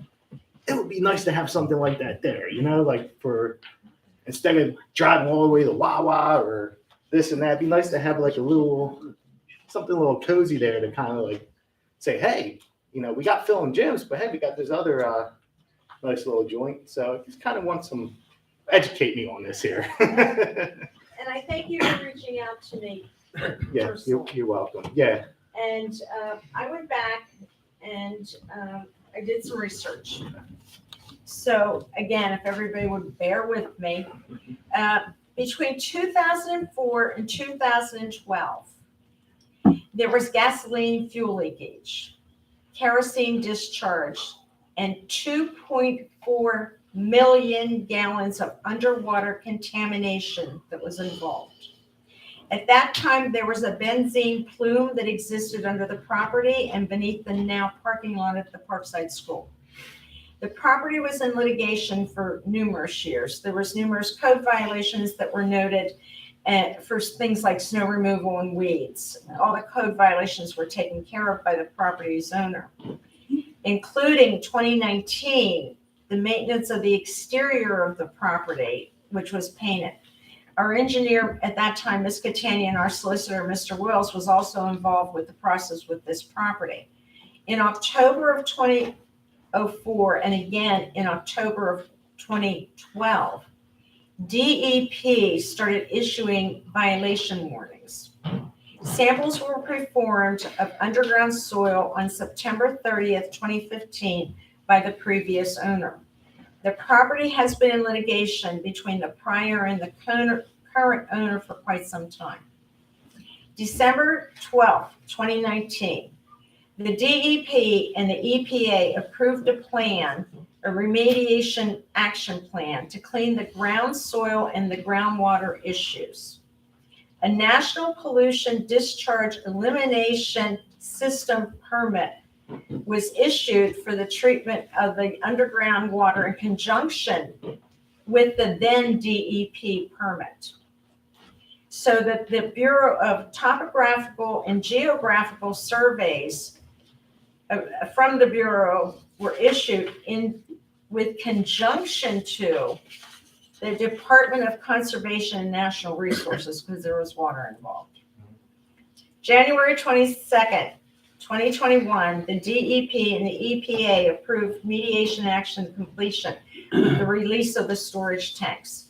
They found benzene, and I don't know what these chemicals are, MTBE 124-TMB, and other chemicals including diesel and It's a lot of hazardous material under there. well, when I'm finished, I'm going to turn this over to Mr. Powers. Kerosene was found in the soils. Soil excavation and subgrade utility site mediation was performed on February 16, 2021. May of 2021, an agreement was set for the use of the property, and it was noted that the use of underground water was prohibited. And an environmental convent through DEP containing certain legal limitations was issued. These limitations would give the Commonwealth the right of way. DEP and the owner would sign off on an environmental convent between current and future owners through the DEP. So in essence, we're looking at deed restrictions. Now, some may know that the school could not pave their parking lot, their lower lawn, for quite some time because of contamination. And through the diligence of our engineer, Ms. Catania, this was eventually accomplished and declared safe from any contamination, along with other issues that we had experienced down there. The Pennsylvania Blight Property Act 135 of 2008 listed numerous issues that do not apply to this property.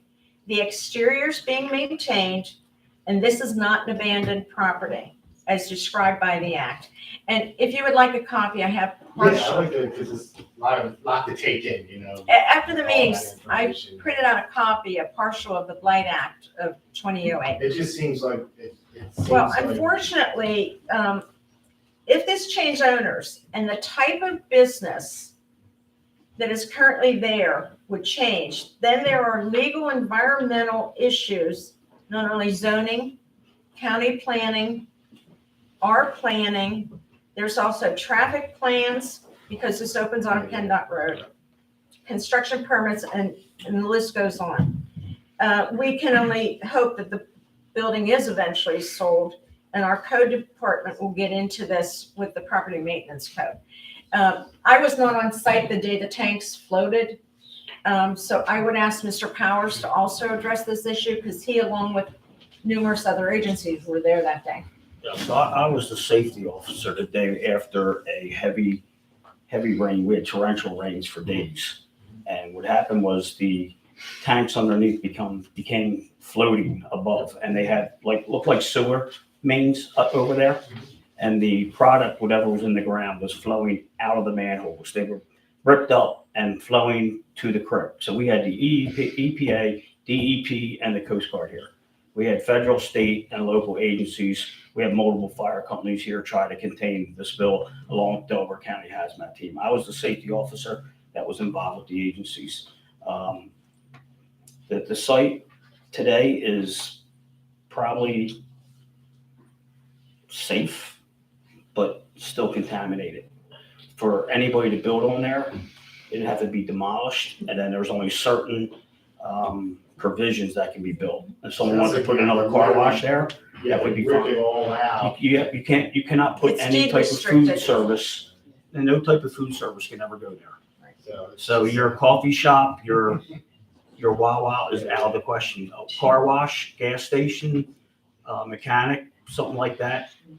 And again, we can't tell the people who own it, we can't force them to sell it. They do not meet the blight yeah. I just want some obligations that Mr. information Purcell about it said. because I didn't really quite fully understand. I knew there's laws and regulations and EPA stuff involved.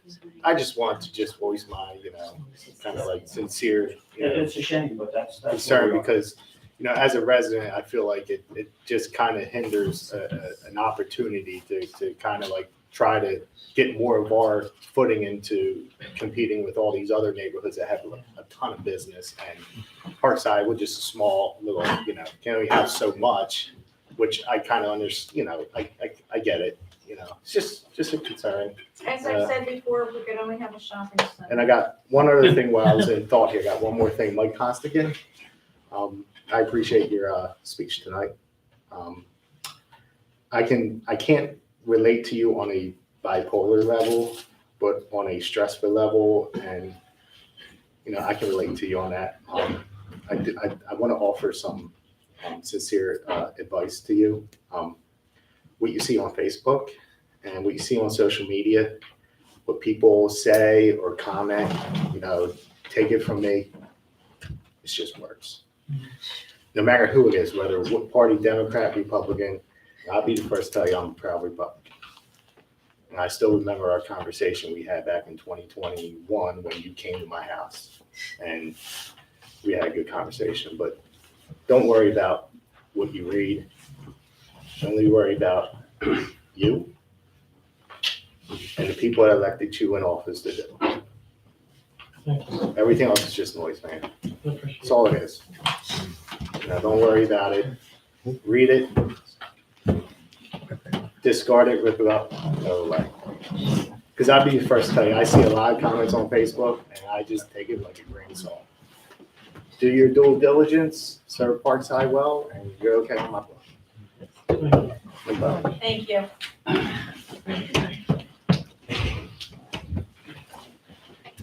Andrew Sloak again. This is referring back to our attorney fees. Two questions in the numbers that you gave us. It's been at council, I believe, in November and December, that we are supposed to have attorney fees for our civil service and for Delcora. Were those fees included in your report? No, Are those fees? Mr. O'Connor for civil services submitted an invoice that affected the December 2022 line item yet. So we do have a fee for that, you know? Thank you. And how about for the Delcora thing that you brought up We a couple have times? currently not appointed a special counsel for Delcora. However, with Mr. Wills as solicitor, there is no conflict of interest, and he may serve with the Delcora contract issue. And he would just, how much would he charge us? Mr. Wills, I have his service agreement. I believe it was $185 an hour with no retainer. Okay, that would be separate from what he would do with counsel. No, it would be included. Oh, would be included with counsel. Okay, thank you. Oh, one other question. The bulk waste thing, it's February 1st, we go up. Is that going to change our charge fee for this year? No, we're locked in through ordinance, I understand that. and that will be set until the end of next year. I'm just saying because, money goes, Oh, I know. Okay, so therefore the trash fee would not change. Your trash fee go up. No. No, it didn't. But this will hurt us. Then we actually adjusted it knowing that they had this pending. And then the fee itself doesn't go up until April, I believe. So we're good for this year. Okay. Your trash fee is set in stone for 2023. We can make no promises with Yeah, that's regard to right. what that Don't make trash any. fee may be in 2024. Okay. Nothing's for all. Thank you very much. Hi, Suzanne Dolan. I got a question. Today I noticed that there was no trash pickup. Was the trash pickup for recycle pickup, was that supposed to be picked up today? My understanding, and I guess because of the transition in committees, that should have been posted on the website that no, there was no recycling today. Why? So does that mean that it won't be picked up until next week? Wednesday after a holiday. And I apologize, I'm not sure why it was not I mean, it's posted on. It's very hard to find that information. Ms. Tamika, would you make sure that Theo gets that to me? I looked at the calendar yesterday, it was not updated, I don't believe, and apparently that was something that fell through the cracks, having that information be updated on the website. And we're not the only borough. Last 2 weeks, Brookhaven hasn't even had their recycle picked up either. So I didn't know if something was going on. But I do want to say something before we end up going to vote. I would like to see everybody vote and put aside Republican and Democrat and looking at the actions of people in here and how they're working. I would also like to see, and it was a lot better tonight, that Shirley, you're up there, you're running the meeting, to have people raise their hand and be recognized so that there is so much, not to have so much more disruption when we have our meetings. And the negativity and the nitpicking needs to stop because it is very toxic. I have heard one person totally continually attacking people, and it is not good for our borough at all. And that's probably why you have a lot of people here tonight, because they're fed up with all this negative, personally attacking people. You get a lot more with honey than you do with, I won't say it. other stuff. That Pooh's Corner would keep. But I think that would be a lot better. You know, if people want to get reelected, when people start talking and attacking people, if you expect to be reelected, it's going to be a whole lot harder to be reelected. If you want to talk to somebody, talk to them in person on a one-on-one and try to be more positive than negative, because you're just not going to get anything. You know, I have voted for people. It doesn't matter what party I am, but I look at what the people are doing in here, not by just their party. You know, I gave some other people a chance because I wanted to see what they could do, if they could do a better job. And I want to say you were doing a great job, Shirley, today, that the meeting is running a lot smoother, and that's what we all need to see. Thank you. Thank you. Your words of wisdom are greatly appreciated. Lisa Cosharel, East Avon Road. Just switching gears a minute, I wanted to just ask a question or a comment about like the rain garden issue, like open space. And correct me if I'm wrong, because I'm not an expert by any means, and I don't know the whole situation. You mentioned possibly like a rain garden thing for like Eagle Island, but maybe I'm remembering something wrong. Was something about rain gardens proposed for over by the woodlot because they could really use like the water abatement sort of situation there because it's so bad with the runoff? And Well, stormwater runoff. Yeah. You want to stop it. Yeah. We get credits for that. And, Yeah, and the way that Leslie Cole Park is actually elevated, so you'd be capturing the water right there, but it's only going to benefit you for that area because it's based off of grade. Okay. So there's just other places that have a much more positive, would have a much more positive effect having a retention basin with a rain garden that would. Which might be like over by Green Tree or something. Anywhere where you think that water would pick up steam to pick up sediment, because what they're trying to do is limit the sedimentary That goes in, flow into the creeks because it's killing off the fish and wildlife. They're coming off the streams. It's just an improvement. Yeah. And that's why they took out a lot of dams, because then it keeps the sediment moving. Gotcha. And things to keep things healthy. So my only comment was, let's put things where they can benefit the environment, the people, and the money spent in the best, more appropriate way. Okay, thank you. I'll have to do, I will definitely look into more research about it, so I'm a little more well-informed. For those who garden, you can do rain barrels. Oh, sure, yeah, definitely. Which is one of my favorites.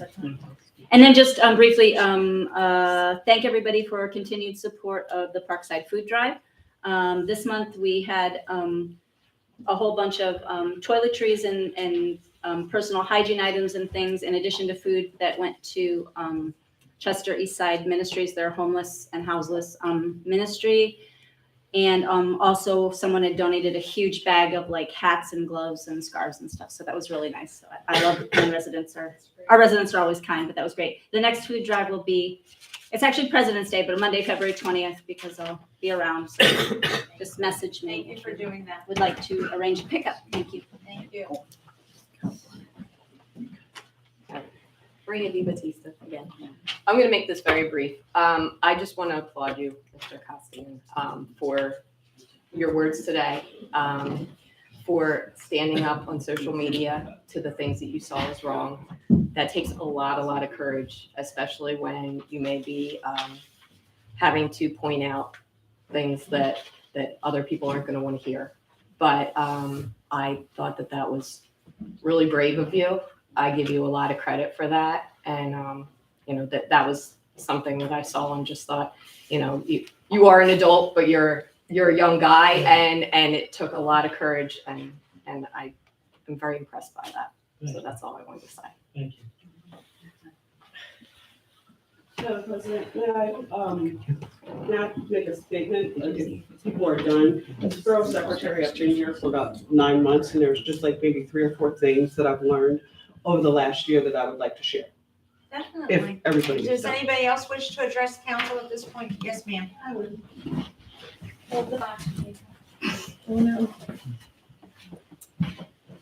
Kyle Palmer, I just wanted to ask Mr. Wills, I know everyone appreciates a reduced rate for solicitation I'm services. sorry, but- I can't hear you. Speak up. Sorry. I know everyone appreciates a reduced rate. I just wanted to clarify, is it back to the way it was where only the president and vice president get to speak with you and ask questions? Are we doing that policy again? Mr. Wills and I have not spoken about that. Okay, and then jumping off of Scott's thought, you kind of lost my confidence too. I imagine that you're a very nice man, you're very professional, you know your stuff. When I stood up here in 2021 and asked Ms. Percival why she was manufacturing fees so we could have an event in the woodlot, you told me that, in a roundabout way, that you're right, fees can't be changed unless there's a resolution passed, but you should be telling her that, not me, because I want a solicitor who has no allegiances to anyone on council. Your allegiance is to us. So I don't want a yes man. And I feel like, a lot of people felt that about Mr. Musso and Anna, and I get that because I feel the same way about you and Shirley. And I want someone who's going to speak up when there's an ethical issue. It shouldn't be Scott pointing out that Rob shouldn't vote on firehouse money. It should be you. Same with, budget approvals. Like if Nick's salary is in a budget, he shouldn't be voting on it. That's his salary. Please rest assured, my loyalty remains to the borough and the borough taxpayers. I can't emphasize that any more strongly. So is it within your scope of practice to call out ethical violations that are happening within council chambers? Yes. So how come for the past several years you didn't say a word? If there is an ethical violation that I am aware of, we will bring that to Borough Council's attention. So when Nick Capobianco was on council and he voted to approve the budget, which included his salary, is that not an ethical violation? No, because he is permitted as an employee, right? Because we are a community of less than 3,000 people. The borough state law and the borough code provides that a borough council member may serve as an appointed employee of the borough. And that particular budgetary item is allocated in there. So as far as him approving the monthly bills, again, that salary or that line item has already been approved in the budget. He should not be approving a budget where he financially benefits, correct? We've had that discussion before. And no matter who would be a specific person, that line item refers to a job description, not a person. And please understand, as is my position here as a professional, as is any appointed official, they serve at the pleasure of Borough Council. There is no set term of office. All right, so for example, Ordinance 550, which was passed by this council in March of 2018, changed Chapter 82 of the Borough Code, which was the fire safety inspections. It changed the fee from $100 payable to the borough to $150 payable to the code enforcement officer and the fire marshal. They got half. Do you know who made that motion and seconded it? I don't think, 5 years ago, no, I don't think any of honestly, us would know that without having the ordinance in front of us and I can tell you, Nick The minutes. Capobianco made that motion and Rob Powers seconded it. And you didn't say a word, even though that's a blatant ethical violation, because they served in those What year was that? capacities, What year was that? 2018. 2018? I honestly can't recall who voted for what ordinance 5, 6 You years seconded the ago. motion. I wasn't on council in 2018, I don't believe. Rob just. I just came on this year. I served 4 years. I was off for 2 years prior to that. Yeah, I that was wasn't on council. 2020 and 2021. You were on council. I wasn't on council. You were on council in 2018. 2018? Yes, you were. Obviously, you have the information in front of you and we do not, so you're at the advantage and we are not. Is there something, is there I'm something? pointing out that I don't trust our solicitor because he sat here and let them do that and didn't say a word. Well, unfortunately, I think, and I understand your opinion, I'm not doubting that. And I'm not doubting the research that you've already done that. I have not looked at. Many of us felt that we had doubts about our prior solicitor also not having necessarily a lot of municipal experience. And I have personally gone through line by line, 11 months of his invoices. That's not what my question is And I about. can, you mentioned Mr. Musso. I mentioned that I can respect other people's opinion on that because I have a similar opinion that, you know, many of you disagree with. But I think we can come to an understanding there that we should, as taxpayers, feel like we trust our solicitor to have our backs to protect us from politicians who enrich themselves by voting on policies where they get money in their pocket. Do you think that Mr. Amuso's salary as of November being over 51,000 You're was deflecting. appropriate? That's not what my question is about. Well, I'm asking you, do you think that was appropriate? Well, it's called the citizens, it's not question the citizens. I'm just asking, she opened the conversation, I'm asking. So I think it's appropriate that Mr. Capobianco's wife submitted, I don't know, tons of right to know requests trying to figure out who was asking questions about her husband. Okay, we're going off track. Or you trying to read all the secretary and Anna's emails in December, like. Excuse me, I believe you and Mrs. Capobianco were tied at 13 each. I didn't get a jump drive Right, from emails right, that was right to know. so. Again, I do appreciate your constructive commentary and will accept that commentary in the spirit in which it was given.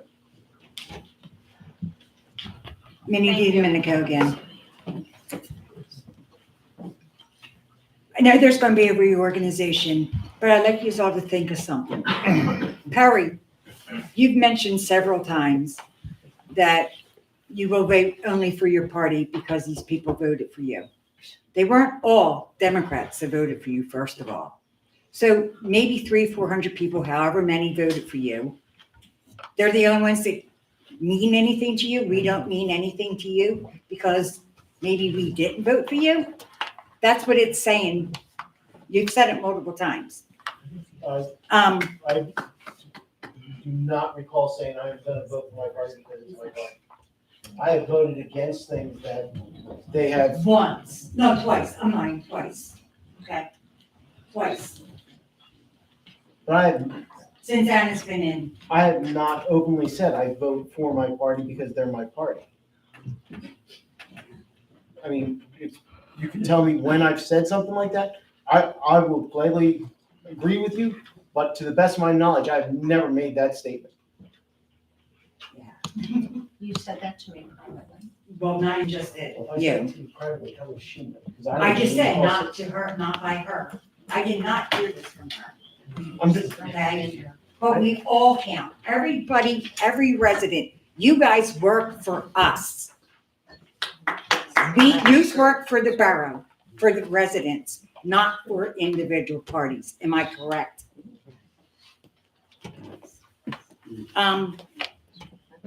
So with that, you're never going to have unity or transparency because you have this one who wants to do that, this one who wants to do that, and this one who thinks we should do that. Because you want to fight among each other because you want power. Because that's the only reason you're redoing this reorganization, for power.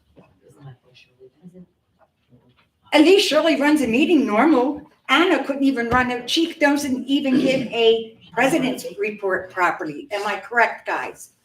It's never been a full president's report. Gail Pastrian, Western. I just want to comment about Perry and I am a Democrat. The first meeting that he became president last January, Scott brought up the lights and wanted to do the lights when they were under the better rate. That's the first thing And Scott and Perry did not. That's what I said. That's the first thing he's only did two. Well, it doesn't since Anna's matter. been. But it doesn't matter. It Well, does. no, that was when he was president. Oh, God. He was president. And he didn't vote with the party. So, in, We could discuss this outside. I'm This just isn't saying. Where we should discuss it. we address the chair? Oh, sure, I'm sorry. Perry, I thought Perry didn't go with his party. And I don't agree that you should go with your party. I think you should vote for the good of the borough. You know, I agree to that.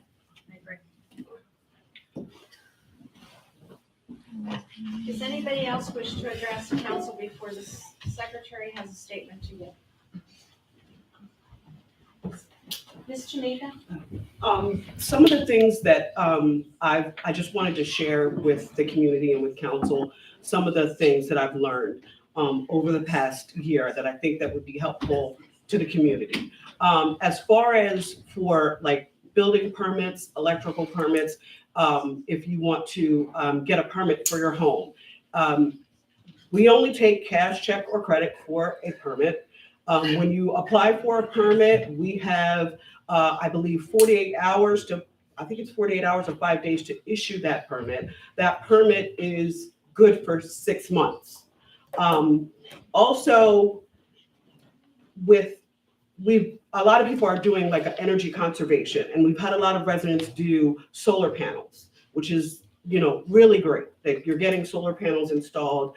Where we run into a bit of an issue is the process of getting PICO to turn the solar panels on.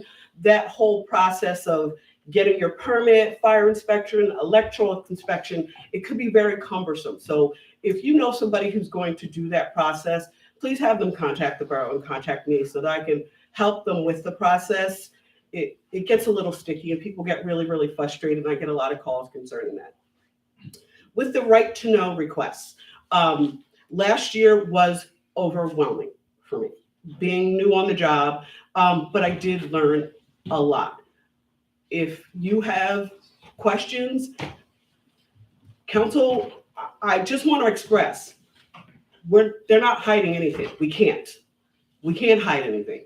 And if you have an issue, please fill out a right to know request because we can fulfill it. And I just want to say that having the right to know requests is important, but how does it impact the citizen? One of the things that, and there's some other stuff that I wanted to say, but I just really want people to take the time. How does it impact the citizen? Really, tangibly? How does it impact my pocket? How does it impact when I get in the car and get up in the morning? How is all of this impacting me, Tamika, resident? I do live here in the borough, and I love living here in the borough. So I just want everyone who lives here, how is this stuff tangibly making a difference? Tangible. Have you seen gas prices? Have you seen everything that's going up? So I would just, please, take a second, take a step back. Really, what's best for Parkside? Because I love living here. I love serving the community. What's best for Parkside? Thank you. Thank you, Tamika.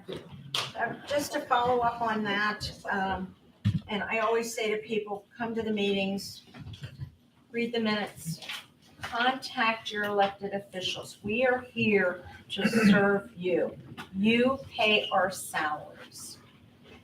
Contact one of us. And if we can't get right back to you, we will follow up with that. As our gentleman in the audience knows. Moving on, old business. Does anybody on council have old business? Can I address that our flagpole next to the garage is really dilapidated? And since it should be under new business, but it's an old flagpole, I'd like to get that. How much would this cost? I propose moving it next to the sign. There are Memorial Day services. There are things that take place in the borough that would look nicer with that. I mean, the most beautiful one I saw was $3,500. I'm just saying, I'm not saying it's $3,500. I'm just saying that is the wildest, most beautiful golden eagle on the top. May I suggest that you price that out, including the moving, and come back to council next month? Thank you, Madam President. What do you mean by near the sign, the one at the school? Which sign? Actually, out in front of the borough. Okay. Right Because there. it's offset, but the flag absolutely just rubs against the roof. It Ruins the causes flag. problems with that, and it's not really in a fitting place. So over But the actually, years, I think, is the camera and solar coming for the box, the drop box attached to that like? No, I think it's Independence. So, okay. Ms. Tamika, would you put on that flagpole issue under old business for next month, please? Anybody else have old business? I'm going to go into new business, and instead of the motion for reorganization, I'd like to keep moving up to, everybody has the Animal Protection Service contract with the Brandywine Valley SPCA, and I'd like your pleasure on this. so moved. Second. Any questions concerning the animal control contract with the Brandywine SPCA? They're gonna keep this fee Identical? for every year for the next 5 years. Well, I don't know about 5-year years, agreement. but it's a 5-year agreement, so I'm assuming that it's going to be $298.51 per dog, $179.08 per cat. Can I say something? Sure. These are solid people. They are good. Because my mom was in the hospital for weeks, and her dog, that is an absolute nuisance, but lived at my house for a little while, and we loved it. It was a neat little dog, but it was good getting out. And it's not really good at listening. And so we basically in the middle of the night got on Facebook, got in touch with the Upland Police, who had captured the dog and delivered it at like 1:30 in the morning to one of the agents for this in Chester Township. And we met them in the middle of the night for a hostage swap. And they didn't charge us. They were super nice. They didn't anything. I mean, it was, all the officers were fantastic. These guys do a spot on job. So every once in a while, I wonder why our animals go all the way to Westchester. But they understand that it's taxing on the pet owner as well, and they're 100% worth it. And I've heard only good things about them. We have a motion on the floor to accept the contract with Brandywine SPCA. And second. We've got a second. All those in favor? Aye. All those opposed? So moved.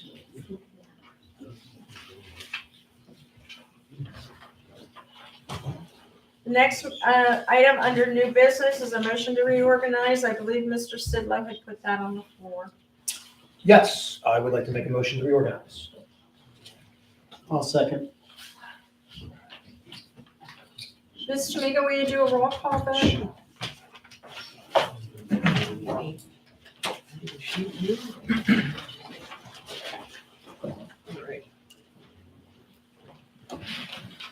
Mr. Bull? No.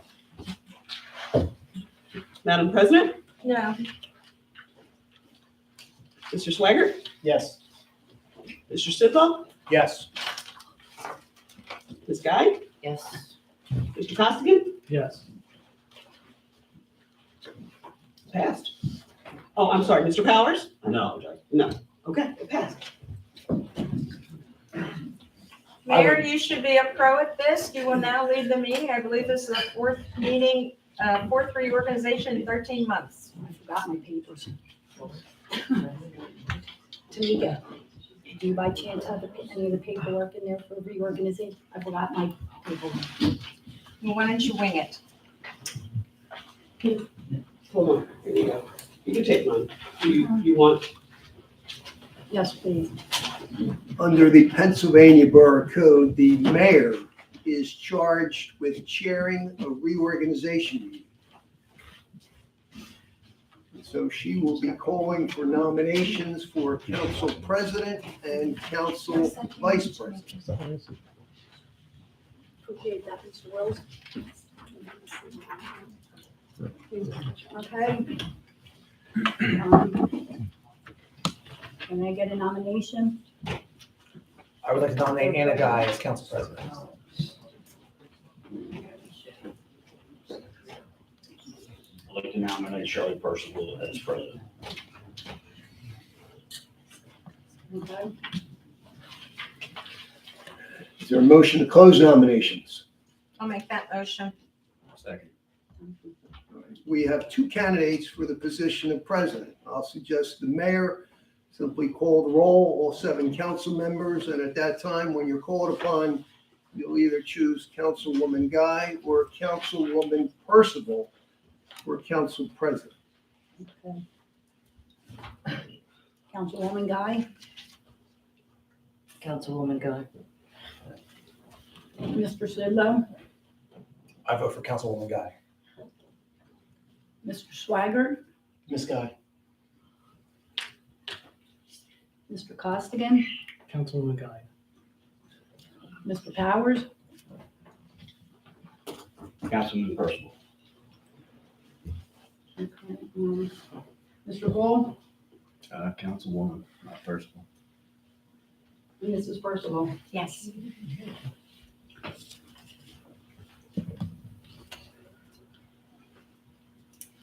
Okay.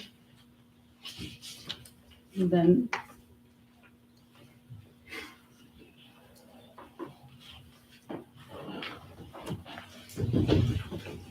now, do I close that or I go right to Go into the? vice Yeah. president. I believe we now have a duly elected president, Councilwoman Anna Guy. Congratulations.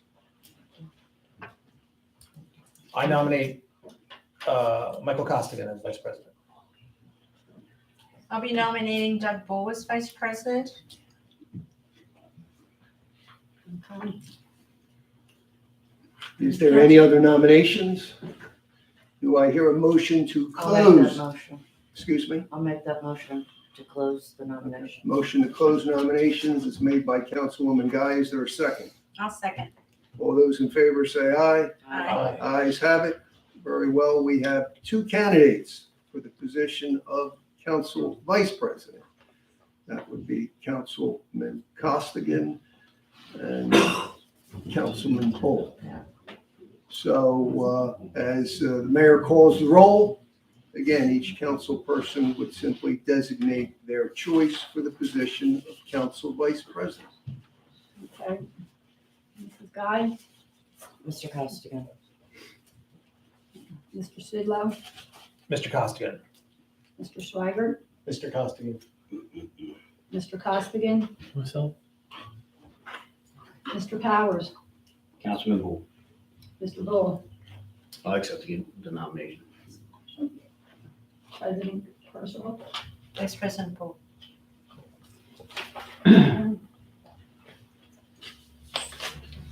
So, I believe we have a new council vice president. Congratulations, Councilman Costigan.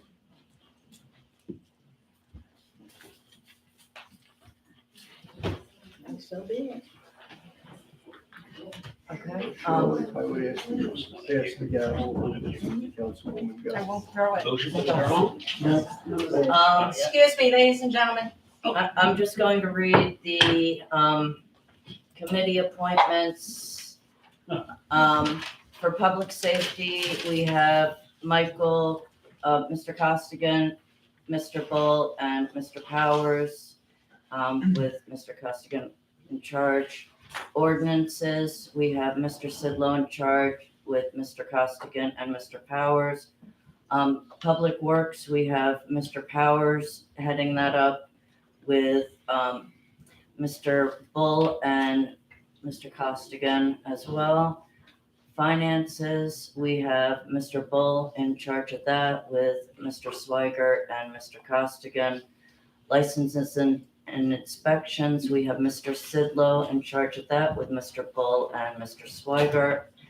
Recycling MS4, Ms. Percival, you would like to be a councilwoman at large. That is your pleasure. Whatever you decide, Madam Chair. Well, I'll give you that one again. Recycling with Mr. Costigan and Mr. Sidlow. Recreation, we're gonna go ahead and put the mayor in charge of that. I'm sorry, but legally she has no authority to spend money. It has to have an elected official. Well, we were gonna ask you to be the liaison for that and Mr. Powers and I'm sorry, Mr. would you Swiger. repeat that, please? I'm sorry, I didn't hear you. To be the council liaison on her behalf. And the other members of that committee from council will be Mr. Powers and Mr. Swigert. Open space will be Mr. Bull in charge with Mr. Powers and Mr. Sidlow. And communications will be Mr. Swigert in charge of that with Mr. Costigan and Mr. Bull. And we've learned that we should be voting for appointments, that these should be voted on by council, not just read off and accepted as such. There are a whole bunch that I'm not changing. I'm gonna read them down if you guys wanna vote, but they're exactly the same as what Shirley's. We should vote on each one. Vote on each one? All right. What do you I think? think for the sake of brevity, Expediency? Thank you. and that's another word, there may be appointments that there is unanimity among council, and therefore perhaps the council president should simply read those off. And unless there's any objection, they can be accepted as a whole by council. And again, there may be other appointments There are others, I'll that read there may be a diversity of opinion, in which case we may wish to have the borough secretary call for a roll call vote. All right, I'll list the ones that we are not changing from what Ms. Percival named, and that is junior council members liaison, Mr. Costigan. Chairman pro tem is Perry Swigert. Borough secretary is Tamika Stamus. Borough treasurer is Brinker Simpson. Engineers, Catania. Solicitor will remain Jay Wills.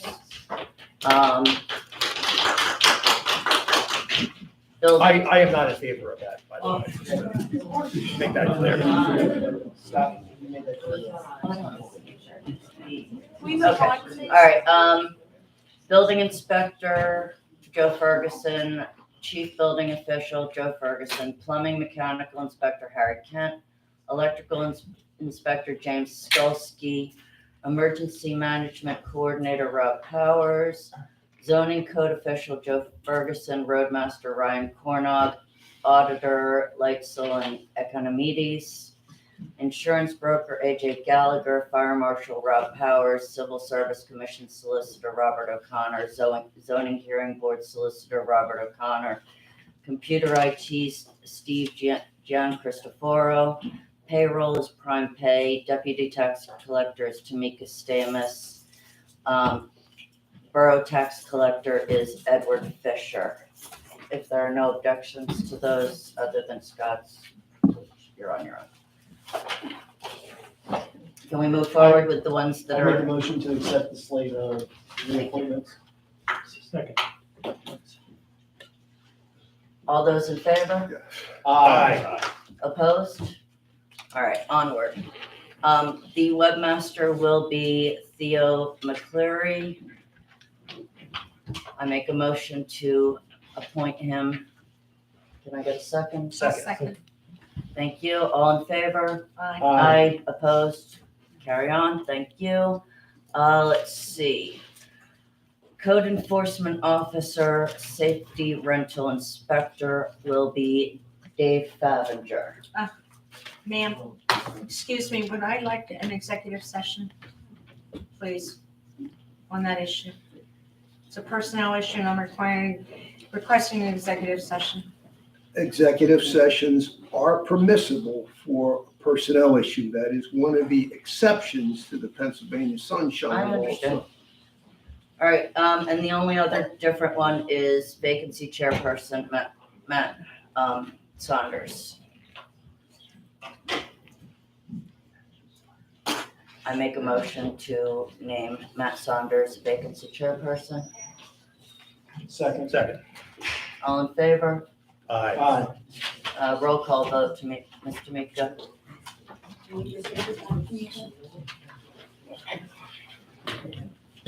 Sorry. Mr. Powers?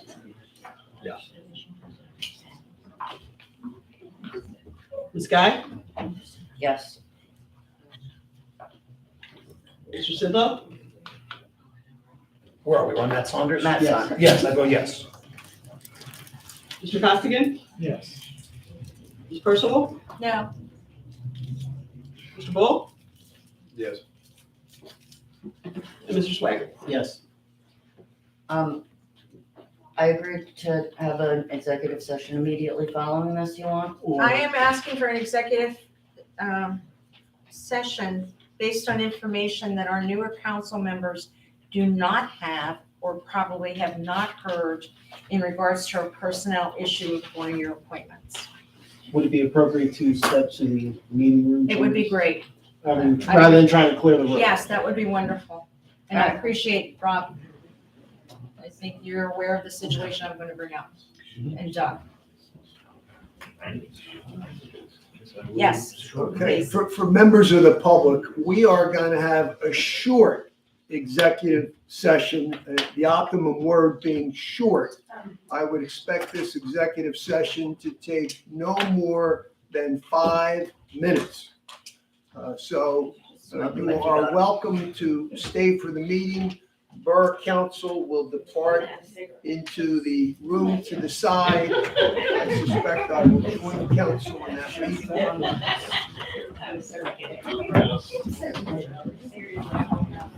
meeting.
What it will look like. Flyer maybe.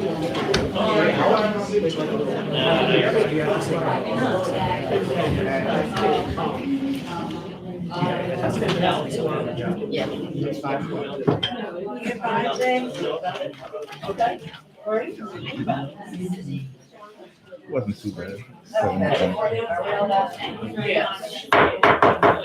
Okay, guys, sorry, this is a little anticlimactic, but for right now, we are not going to select a different code enforcement officer or safety rental inspector. We're going to defer that until next month. And is there anything else? Anybody have anything else to add, or I'll take a motion to adjourn? I'll make that motion. Second. Oh, I do have a question. Too late. Go ahead. Will you give the committee listings, Yes. I have a little bit cold, so I'm having a trouble with this one here. You don't have it memorized? Not yet, most of it. To Miss Tamika, so that she could send that out to everyone, please. Yes.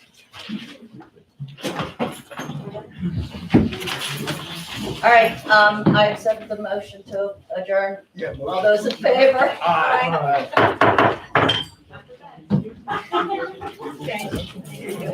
Yeah, congratulations as well. Yes.